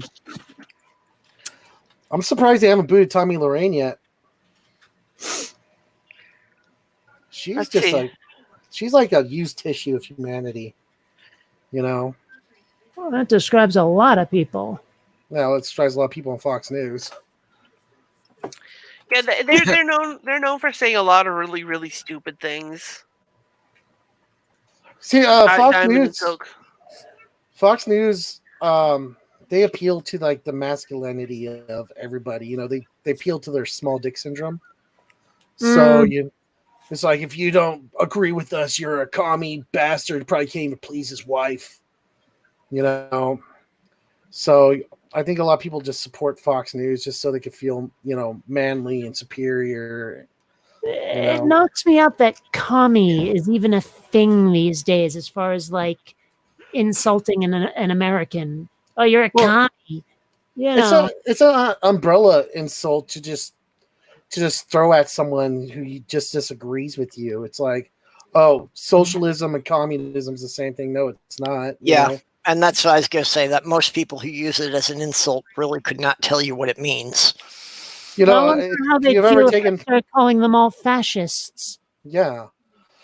Exactly. It's the same. It's pretty much the same thing. They want. But if you ever take an economics class, it's not at all the same thing. Well, I think calling them by any multi-syllable word goes over the heads of most of them. You have a point there. It's like they want you to display nuance when speaking about them and the things that are important to them. But when it's the other way around, then they're like, oh, I don't care. Yeah. I love how fast they were behind the like stimulus checks and all these other socialist policies that the left can't even try to get past. But all of a sudden, Trump and the right wing were for them when it fit their convenience. Doorknob heads pitching it as a new network. Well, they're definitely in favor of everything they're not in favor of when it benefits their own dumbasses. But and that's the thing, that they say that they're against socialism. Then why is it that Trump's greatest support are in the states that have the highest percentage of people on welfare? Well, they say they're against a lot of things that they're not. They say they're against small government, but they have no problem with the government poking and prodding in your sex life and your body and all that shit. Yeah. Mm-hmm. They just don't want government interfering with them. They're perfectly fine with big government when it's a social issue. Mm-hmm. But when it's an economic issue, if they ever have to pay taxes, forget about it. Yeah, and it goes both ways. Democrats are supposed to be for big government, but they have all these socialist policies that are for big government. But they also have policies like they're pro-choice that are small government. It's both ways, but a lot of people don't see the nuance in that. Yeah, well, I think with the Democrats, it is more consistent that as far as not that they're for big government, but they are in favor of government regulating corporations, but not regulating individual liberties. And that's a very good way to say that, because when you say stuff like big government, small government, it's very vague, and can be interpreted in a lot of different ways. But when you break it down like that, it makes more sense. Yeah. I like to look at it as Democrats often talk about, here's what I want things to do. Here is the function I want to have happen, where Republicans are like, I just want my way. And so they'll accuse anything that doesn't go their way of being big government. Well, it's funny because a lot of people don't follow like the policies of individual politicians, because a lot of politicians don't believe in along party lines. They don't have policies that go along party lines. So I would vote for a Republican if they had policies that line with me, but not a lot of them do. Yeah. Well, but it's not just them. I mean, a lot of Democrats, you talk to them, they say, the only thing I care about is getting rid of Trump. And I try to say to them, and no one ever answers this one. I'm like, okay, I've just resurrected Hitler and he's running as a Democrat. You going to vote for him just to get rid of Trump? And they've never addressed that, ever. Fucking at this point, that would not be an easy choice. So I don't know. It's just there's so much political dogma that you can't even get through. I don't know. Right now, I think Biden is just a shell of what he used to be, and he wasn't that great before. Yeah. But Biden is not looking too good. Yeah, no, physically. And the DNC sold us out that Biden should be a Republican for the way he stands on most issues. Mm-hmm. Well, and he straight up said, actually flat out said that if this was the 80s, he'd be a moderate Republican. Yeah. And that just illustrates how the Overton window has shifted. Yeah. And when he made all those backroom deals right before Super Tuesday to get all those moderates, so-called moderates, to drop out so that Biden would get all of their voters, it was just another way of screwing Bernie over, but it's not with superdelegates this time. Well, and for the dozen or so candidates that were available, Biden had to be the worst choice they could have picked for gaining public support. Yeah, just about. I mean, even if they agreed with everything he stands for, his senility was just, I mean, that should have been a deal breaker all by itself. And now you've got all these apologists trying to wave away the rape allegations. And Biden is not getting out there himself and addressing them. He's trying to sweep them under the rug. He's basically pulling a Trump and not dealing with a disaster. And this is why the dropout Biden movement is gaining traction, because people are like, I can't vote for you. But he's got all these celebrities saying, no, I don't stand with Tara Reid. Forget about it. It's just bizarre. Yeah, unfortunately, I think at this point, this next election, even regardless of the COVID thing, would be likely to have one of the lowest voter turnouts in history. And the thing is, though, that people need to get out and vote, even if it's not for president. I realize voting for president is the sexy thing that gets people out to vote, but we need to be able to affect things down ballot as well. We need senators and representatives who are going to actually fight for us, maybe act as a fire break against Biden's bullshit. Yeah, you got to go out and vote for your local politicians. Yeah, well, and that's definitely a big issue, is regardless of the presidential thing, people need to go out there and they need to support who's going to wind up in Congress, regardless of who winds up being president. But they're not going to do it because, well, I don't want to vote for any of these presidents. Well, you could still beat Trump without Biden being Trump. You could beat him by winning back the Senate.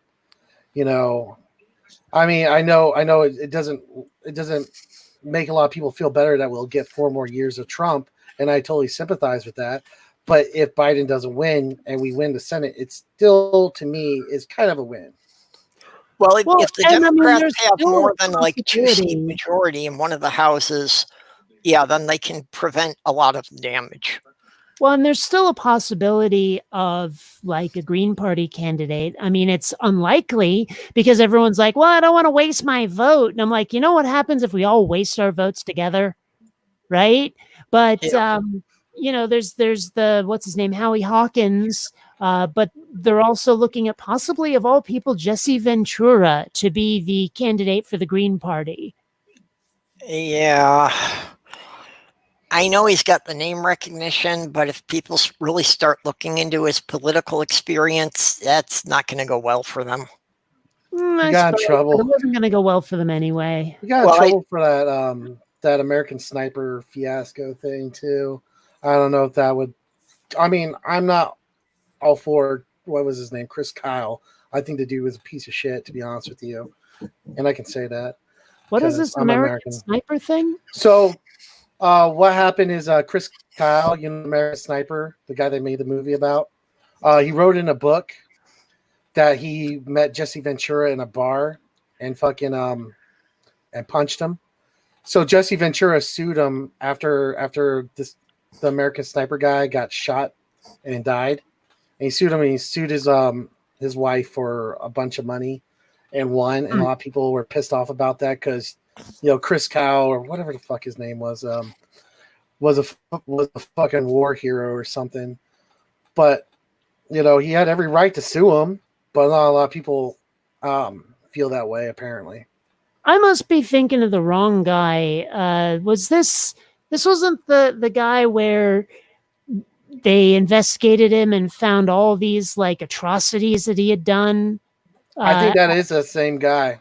The sniper. Okay, because I remember hearing about that, and like they said, oh, this guy's a complete sociopath, and it's good that he's dead or whatever. Well, he bragged in his book about like during Hurricane Katrina sitting on top of the Superdome sniping people, which I don't think he really, which a lot of people don't think he really did, but he bragged about it in his book.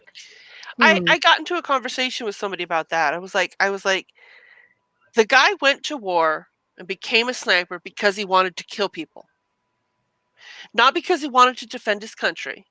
Not because he wanted to defend the Constitution or do anything in a noble manner. He just wanted a good excuse to kill people, and going to war is a way to get that.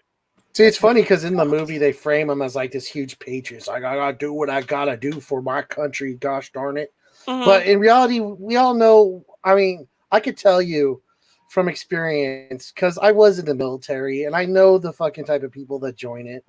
And they're not patriotic. They just have, they look forward to carrying a gun in a foreign country, meeting new people and killing them. Mm-hmm. It's, that's a lot of them. I'm not saying, military people, because, once again, I was in it, are worse than anyone else, but I'm not saying they're better than anyone else either. And I hate when people put them on a pedestal, because the military has just a bigger problem with criminals and shitheads in it, just as much as any other population. Yeah. Well, I was raised by, hippie peaceniks. My dad was a conscientious objector for Vietnam. So, I mean, I got my feelings about war. I think it's great in fiction, but personally, I could go the rest of my life and die happy having never killed anyone except for Shatner and Steve McRae. But, Well, a lot of people don't think about like the people around the war, the people who are affected by it in their home country. I have gone out on patrol and see kids wearing, they would take like water bottles and turn them into shoes, and they're playing in a crater where IED exploded like a couple days prior. It totally, once you're there, it changes your perspective on things. And if it doesn't change your perspective, you're probably one of those people that I was talking about earlier. Oh, full disclaimer, I have no intention of going out and killing Steve McRae. I just really, really fucking hate him. That's seems to be pretty common around here. I mean, I personally, I've had conversations with Steve, and we never gotten off on the wrong foot. But I've never really had the opportunity for him to piss me off either. So, well, he's a complete butt munch. But my point is that I'm sure that someone somewhere watching this stream would go, "Oh my God, Bionic Dan said she was going to go kill Steve McRae," and I just want to tell you right now that was hyperbole. So shut the fuck up. I've really only been aware of Steve McRae for about 2 years or so, and I think even in that time, I've noticed him deteriorate. Really? Yeah, it seems to me that he wasn't quite as bad when I first, became aware of him and watched some of his shows at that time. Well, I didn't think he was that bad either until, there was this one stream I was on, and he was arguing very dishonestly about my position on the definition of atheist. And also there was that other stream where I had a seizure on camera and he completely ignored it. Yeah. So that kind of put him on my bad side. Yeah, well, I haven't watched him for a while, and he was always very pedantic and very insistent on his definition of things. Mm-hmm. But No, Well, I think that's more than that. It was worse than that because he was doing that thing where, like, number one, he was trying to control the conversation, but number two, he was trying to basically slow walk me to his position using the Socratic method. But when I would not give a yes or no answer to one of his questions, I kept telling him I could say yes or no and be completely dishonest, but give you the wrong information, give you the wrong impression of my position. And so I won't do it. I won't give you a yes or no. And he kept saying, look, you have to give a yes or no to this. And I was like, well, I fucking won't. And I knew that the reason he wanted a yes or no was so that he could control the direction of the conclusion. Because I knew that either answer would give him what he needed to ask another question that would lead me to saying something I didn't actually mean. And I wasn't letting him get away with it. But after a while, I got kind of heated. Yeah. So you're saying he kind of like had like a script that he was trying to lead you on? Yeah. And it was because of that argument that from now on, if someone just starts hitting me with a series of questions like that, I say to them, look, if you got a point to make it. Stop asking me these questions. Stop trying to keep me on the defensive. Make a point that I can address if that's what you're trying to do. That reminds me of someone. I mentioned him. I think it was before the stream started. But have you ever run across Darth Dawkins or Duncan Atheist? Yeah, that dude does the same thing. He came on one of my streams one time, and it became very clear that he just had like this huge script that he did not want to deviate on. And that's when I decided, I was like, yeah, you're never coming on my show again, because I'm not here to be led on a script. I'm here to have a debate. And if you don't want to have a fucking debate, then there's no point. Well, have you guys seen that Nate Brody just put out two videos about a debate that he did with Steve McRae over the definition of atheism, and how basically he's trying to do is create a category, commit a category error. Well, I mean, I can tell you this much about the disagreement I had with Steve McRae about the definition of atheism, is he was sort of coming at it from this like ivory tower formal debate mindset, whereas I was looking at it as a kind of religious taxonomy, a taxonomy of belief, where it was like, okay, here's someone who does or doesn't believe this thing and does or doesn't believe that thing. What's the term for that combination of all the things this person does or doesn't believe? Just so that if I use these terms, anyone hearing me will understand what I've said in a fairly succinct manner. Like when I describe myself as an agnostic, apistivist atheist, what I'm saying is I don't have knowledge of God's existence. I won't operate on faith, and therefore I don't believe. It's a very simple 3-word combination that tells you everything you need to know about my religious belief. And when I tried to explain this to him, it got nowhere. Yeah. Well, I definitely agree with the idea of just using atheist as a broader term and adding adjectives to it, you know, to define it down a bit more. Exactly.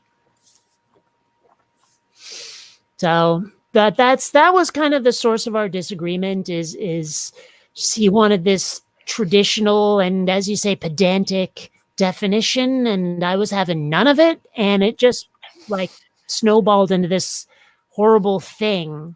But what irritates me is like, okay, yeah, you can have a specific use of atheism that you want to use when you're debating. That's fine. But I don't use that word the same way as you do. And I'm not going to hold a conversation with someone who won't at least accept the way that I use the word. Well, I mean, and I totally agree. The thing was that I kept telling him, look, the way you're using atheist can be expressed using the system that I've described, that I'm using. But my position on the existence of God cannot be expressed using the system he was using. And that's why I kept saying, like his big thing was, oh, your definition of atheism is not useful. And I was like, useful? It describes people. That has to be useful. And that's why I got the impression that what he wanted was a position to attack. He wanted a positive statement rather than just a mere description. It wasn't useful to him. Right, yeah. And so, I mean, I just wanted a way to describe what I actually am and what other people are. But and another problem was he didn't want to use the adjectives. He was like, no, one term, one word has to cover all of this. While if you have something that's even slightly nuanced from that, you need a completely different term. I was like, but as like Purple was saying, and I was very much agreeing with, I see atheism as a broad category, and then you can narrow it down into subsets. We do that with so many other things. Why not God belief? Well, and that's what I got used to. I spent 25 years in the pagan community, and it's like, yeah, pagan encompasses like 1,000 different belief systems that are completely unrelated to each other. Yeah. You know, I got used to doing that with people that, okay, you're pagan, so, you know, then we got to break it down about 3 more levels below that before I've actually got anything that tells me anything about what they believe in. Well, one of my exes described herself as pagan, and she didn't really like break it down specifically. All I know is sometimes she was naked with a candle, and I was okay with it.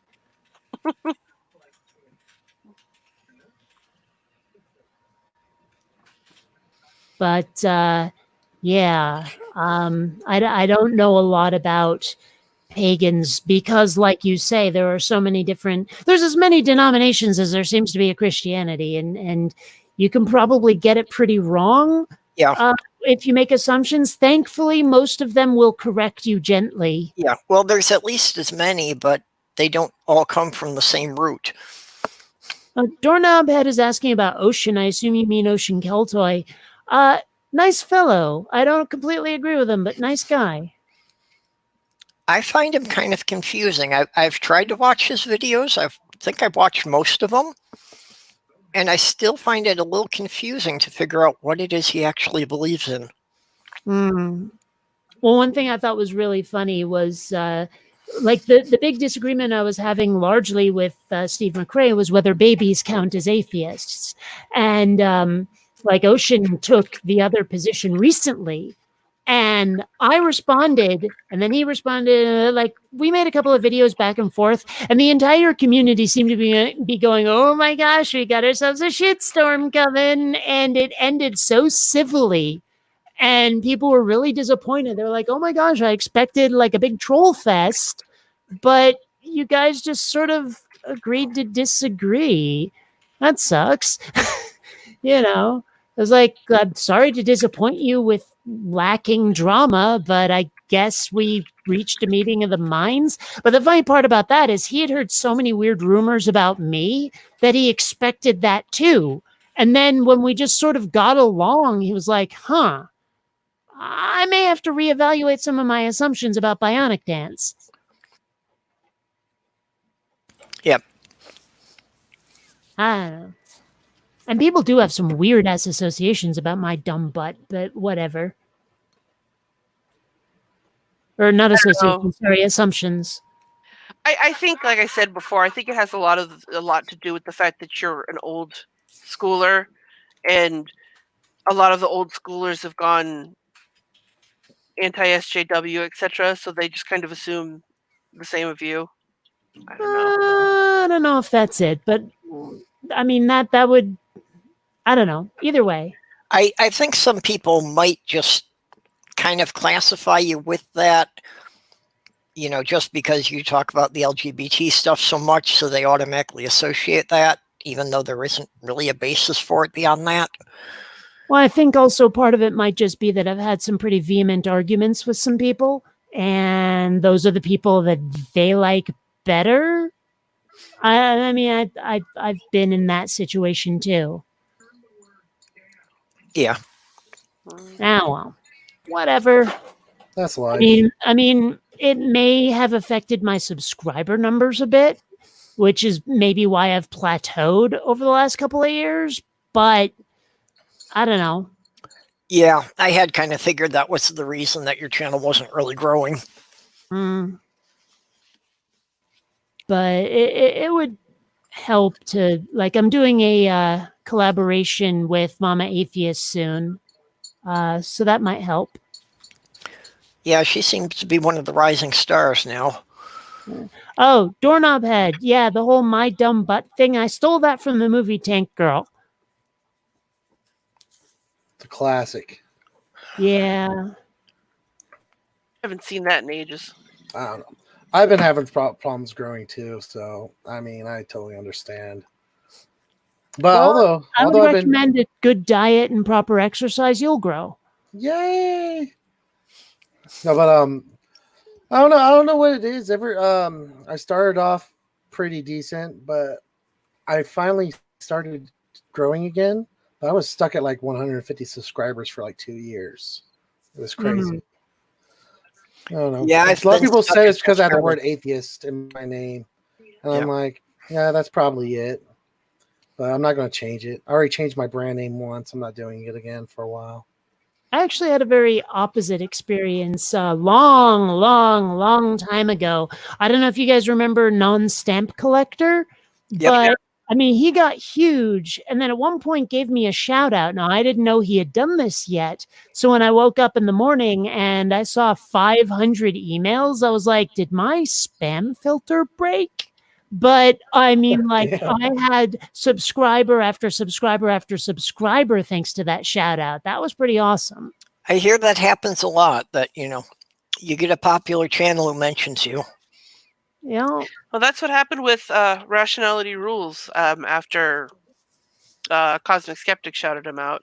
Mm-hmm. And then I think Cosmic Skeptic grew because Hemet Meta shouted him out. And then I don't even know if Hemet Meta had a shout out or if he just grew on his own for being the friendly atheist. I got a few subs from the Geek Room shouting me out today, which was nice. Man, I really hate to say this, but part of hell, we've been talking shit about people already, so why don't I say it? There is definitely an in-group and an out-group in the YouTube atheist community these days. Yeah. And, well, like, okay, at the last Faithless Forum, I was there, and Aaron Ra came up to me and said, why aren't you on any of the panels? And I was like, nobody ever asked. And then, like, I made it clear to them that I would very much like to be on a panel this next Faithless Forum. But then when I saw the guest list, the speakers list, I was like, oh, yeah, snubbed again. So, I mean, granted, Faithless Forum is obviously canceled at this point, but if it hadn't been, I still would have been kind of miffed. I might have decided to not go, just because it's like a lot of the newer folks that are, I hate to say, outrunning me subscriber-wise, have just sort of decided, hey, you seem like a nice kid. Here's $1. Go play. Handing me my hat, So it's frustrating, and well, it's hard to not be bitter, is what I'm saying. Oh, I feel you. I totally agree.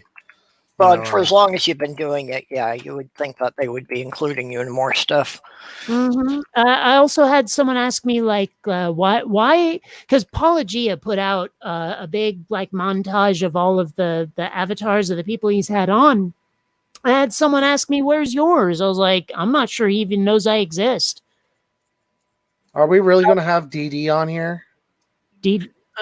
Start Dawkins. Oh.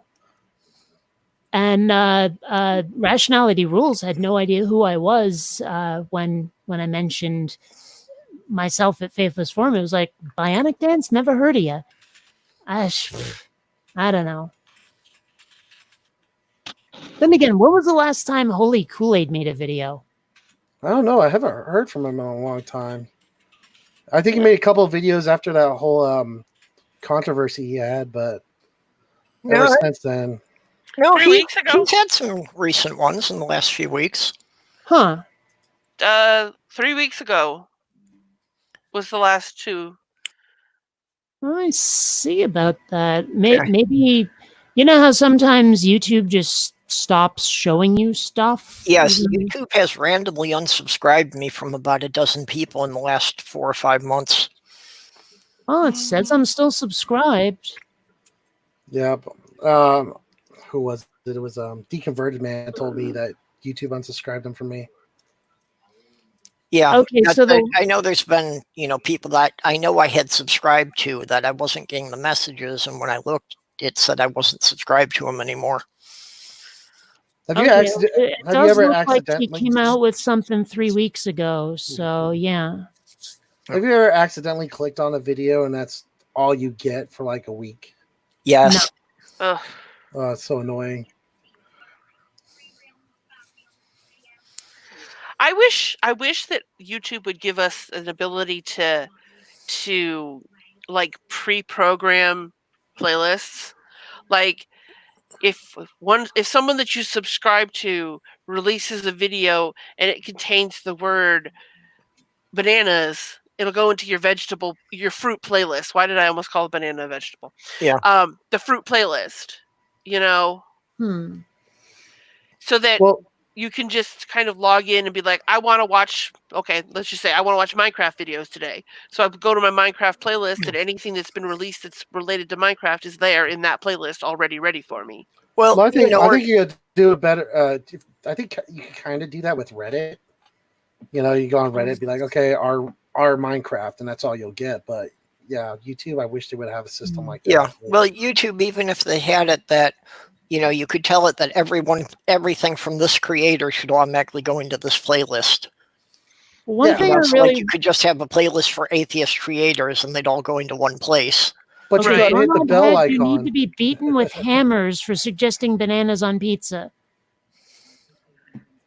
I'm going to try it. Ugh. I'm going to try it. That's just weird. That's weirder than pineapple. I like trying weird things, though. I love pineapple on pizza, but even I'm iffy about the bananas. But you gotta try it at least once, or you really can't give a judgment on it. Well, I went to a vegan restaurant once, and I was with friends who were vegan. I'm totally not, and without thinking about it, because it was breakfast time, without thinking about it, I ordered the French toast. Not thinking that, eggs are totally not vegan, so what the hell am I going to get? I just assumed I'd get French toast. When it arrived, instead of eggs, they had used bananas, and it was one of the most disgusting things I have ever tasted, ever. Hey, they're creative, though. How on earth does that even work? I don't know. Apparently, I guess it doesn't. It might as well have just been banana toast, but it was so grody. I mean, ugh. Well, maybe I don't know. Maybe the recipe sucked. I'm not a vegan either, but I'm always down to take a recipe and try to improve upon it, see if I can get it to work. Yeah, the banana toast, I would think would be something to the effect of dipping bread in a smoothie and frying it. You use like almond milk. Kind of whip it all together. Maybe get some other ingredients in there, but so you're gonna whip it good. So I just looked it up and I found one that says that they use vanilla, agave, cinnamon, chai seeds, and almond milk. Ugh. I think they do better going with my idea of just pureeing some fruit and yogurt and dipping the bread in it and do it that way. Making something that I would describe as a slurry. Yeah, although I guess yogurt technically isn't vegan either, so. I think there is vegan yogurt, but it's like, I don't even know, soy or something. My thing is... Sorry, go ahead. I'm chewing. No, you're fine. Well, it's like I'm hesitant to try that Impossible meat. Because when I bite into a burger, I expect something, and I don't know what it is exactly I expect, but I'm pretty sure an Impossible meat is not going to satisfy that. But you know what? Like I said, maybe I should try it. I've actually had an Impossible burger. How was it? Had one. It wasn't bad. That's my praise. It wasn't bad. It was meh. I tried one of the ones at Burger King and it was hideous. I had mine. Eating the cardboard box would have been better. I had mine at Carl's Jr.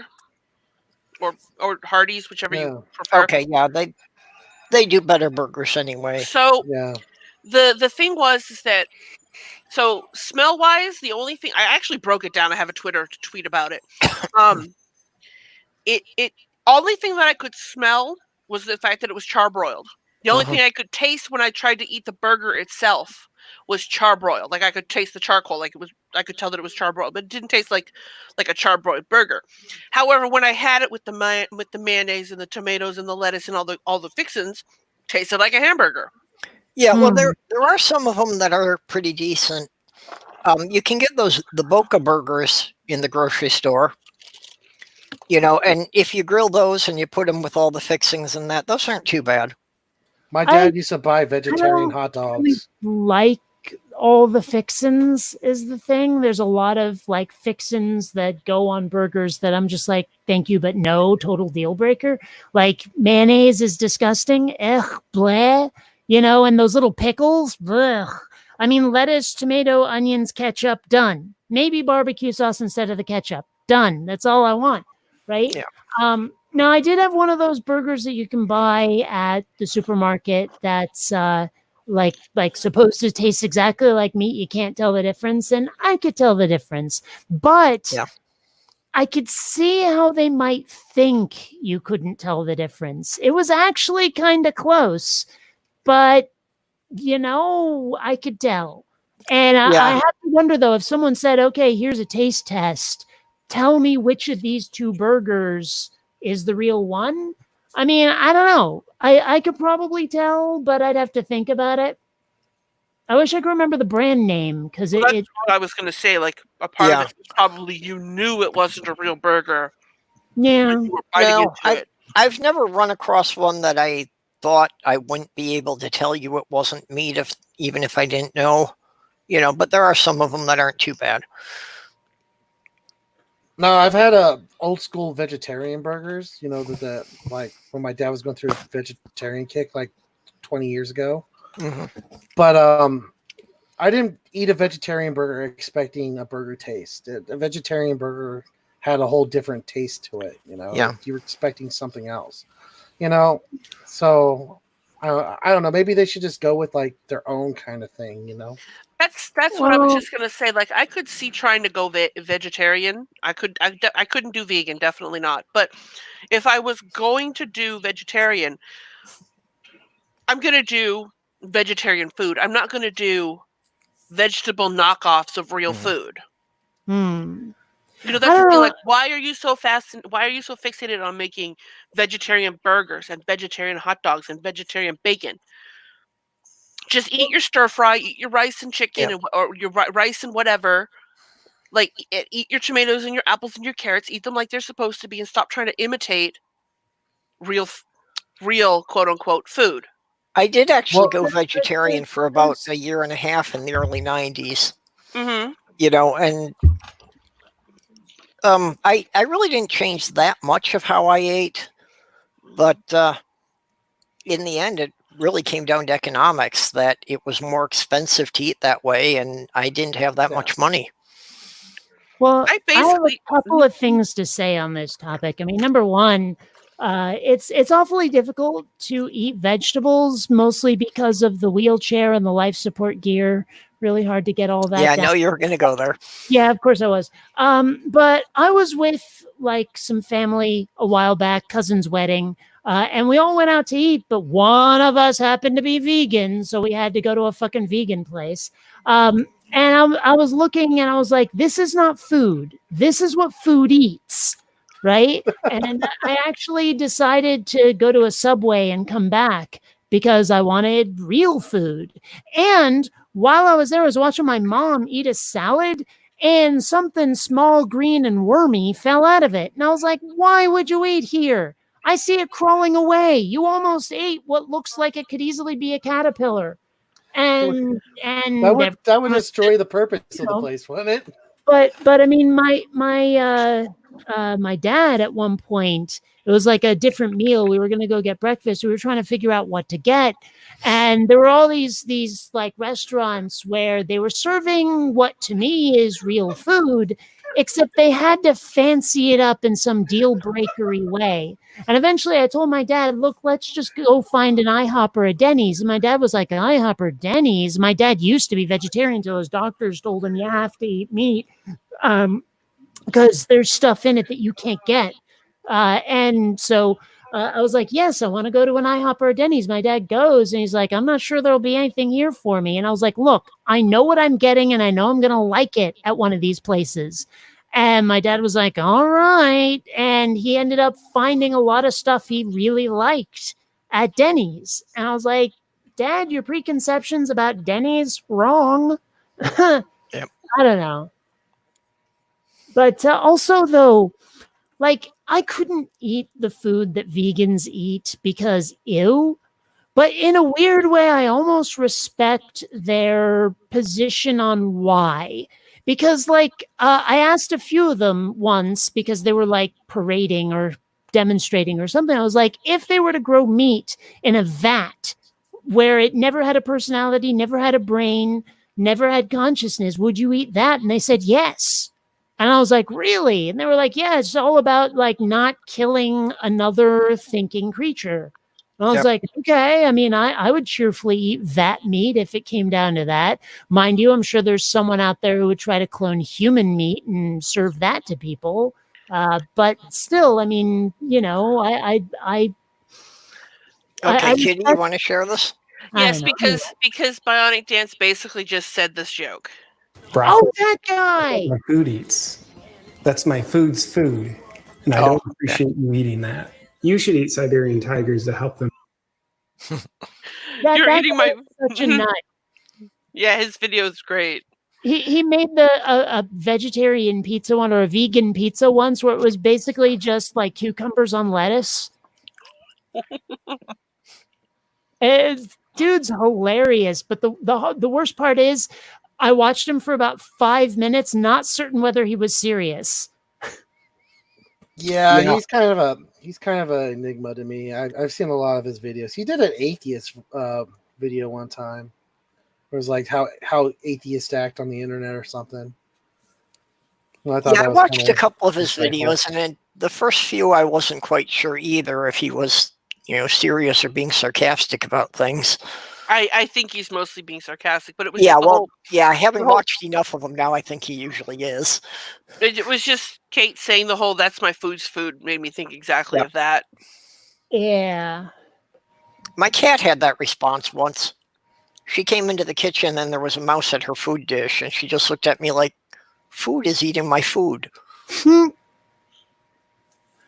Oh man, once when I was very little, like not even yet 5 years old, one of our cats, because we lived out in the screaming wilderness at the time, one of our cats had killed a rabbit that was almost bigger than she was, managed to drag it unseen into the house, up the stairs, into my room and under my bed. Ooh. Right? So I'm this 3-4-year-old, and I see this dead rabbit under my bed. I go downstairs, my mom's on the phone, and I start tugging on her pant leg. I'm like, Mom, there's a bunny under my bed. And she's like, that's nice, dear, pat. And I'm like, Mom, there's a bunny under my bed. She's like, I gotta go. And hangs up the phone, walks up with me, and she looks and she goes, my gosh, there's a bunny under your bed. It was like, yeah. Yeah, I remember one Easter, I think it was Easter morning or like the day before, and we were dyeing eggs, and one of the cats brought in a baby rabbit. And we got it away from her, and we put it outside, and she comes back again, and it's like, oh no, not again. And it's like the third time I do this, I realize this rabbit doesn't have the same marks on it. It's not one. She's found a nest, and she's bringing them in one at a time.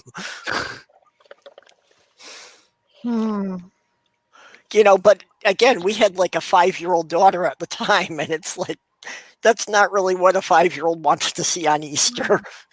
Right. Well, my family did that almost to me and my brother once when we were about 8 and 10. For Easter, one of our cousins or one of our uncles and their kids came over, and they brought some food. Yeah, we ate the food. And after we'd eaten the food, we were told what the food was, and it was rabbit. Yeah, one of my cousins did that when I was like 10. But see, I've always been the kind of person where it's like, oh, okay, that was food. Okay, whatever. Mm-hmm. I didn't really freak out about it. Well, and it's different if it's just adults, but if there's kids involved, Picture, share. Oh, sorry. Yours was hidden under the toolbar there.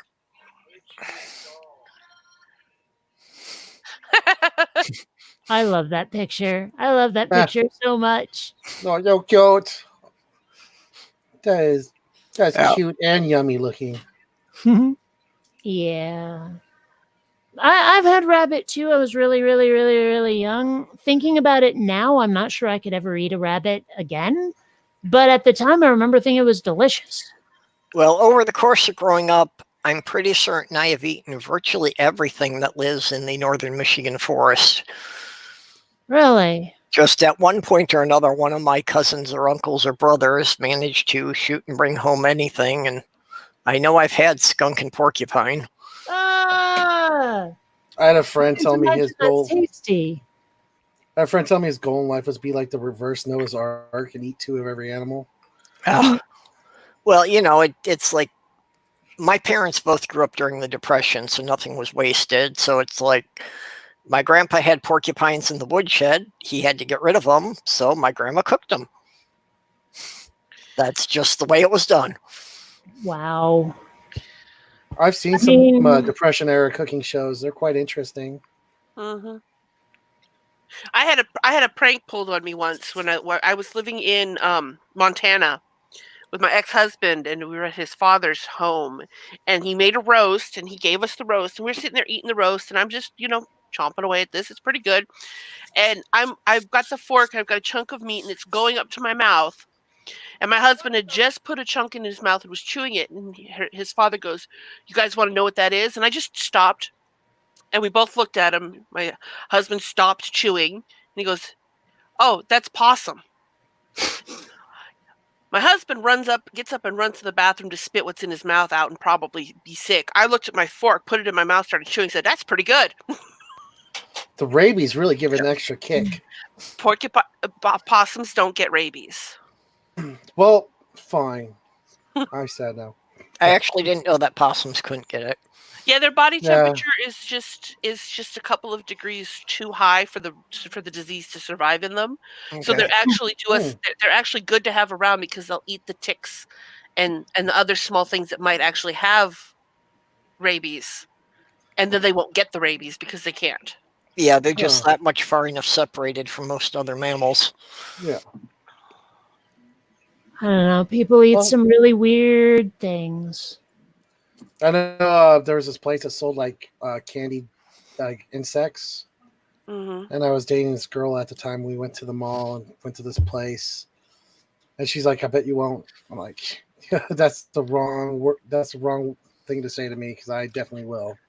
And it was all right. It wasn't too bad. Oh, I wouldn't do the bugs, but that picture. There's go on. I'll find it. I've done alligator jerky, I've done alligator meat, I've done kangaroo jerky, and I've also done ostrich jerky. No, I have eaten ostrich burgers. The ostrich burgers are good. I found them remarkable. I've had alligator and rattlesnake. I would like to try both of those. Alligator wasn't bad, but it did have a distinct flavor to it where I knew I was eating something different. But it wasn't like one of these really bad things, Well, yeah, I mean, you can definitely tell a difference between it being a mammal and a reptile.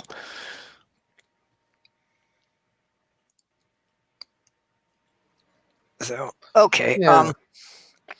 We've been running over 2 hours here, and unfortunately, I do actually have to get up in the morning. Okay, real quick. What I was supposed to do today. Oh, okay. Because ew. But I have to go to bed soon too. So. Oh yeah, I saw you when you posted a picture of those before. Yeah. I'm like, yeah, who thought this was a good idea? I don't know. Looking it up, I found pizza and mac and cheese as well. Ew, kale. Man, someone's making these candy canes. They really shouldn't. Last Christmas,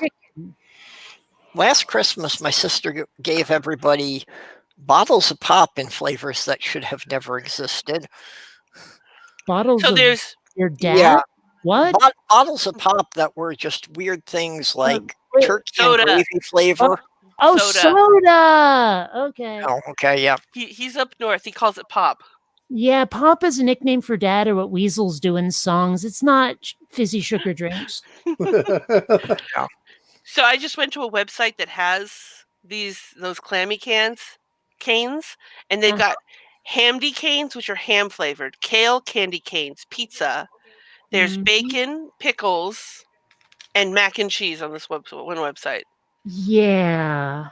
I'm curious about the mac and cheese and the bacon and the rotisserie chicken. I could do without like pickle and clam and yeah.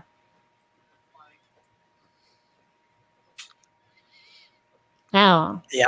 Well, okay, why don't we wrap it up here? Anybody got anything coming up they want to plug? Nope. Not me. Well, I already mentioned the thing I'll be doing with Mama Atheist. Other than that, not really. Yep. I'm thinking about starting back up Prometheus and Rob, if you know about that.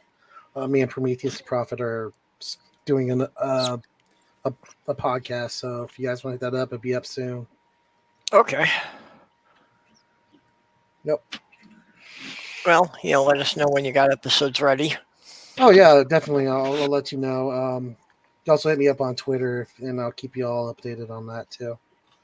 Mm-hmm. Yeah, are you in the Twitter group for the Midnight Mid-America? I don't think I am. Okay, I'll add you to that so that you'll get the stream links for it if you want to come in next week or whatever. Will do. All right, thanks, man. Okay. Well, thanks for everybody in the side chat there. Thanks for hanging out with us. Catch you like the plague. Thanks for having me. Hopefully not. Okay, so we'll catch y'all later. I will be tomorrow at 4:00 Central Standard Time. I'll probably be co-hosting with Black Sofa on his channel, although at this point for me that's kind of tentative because what I was supposed to do today got pushed to tomorrow, so I don't know if I'll be back in time for that. Other than that, we'll see you next week. Bye-bye all. So are you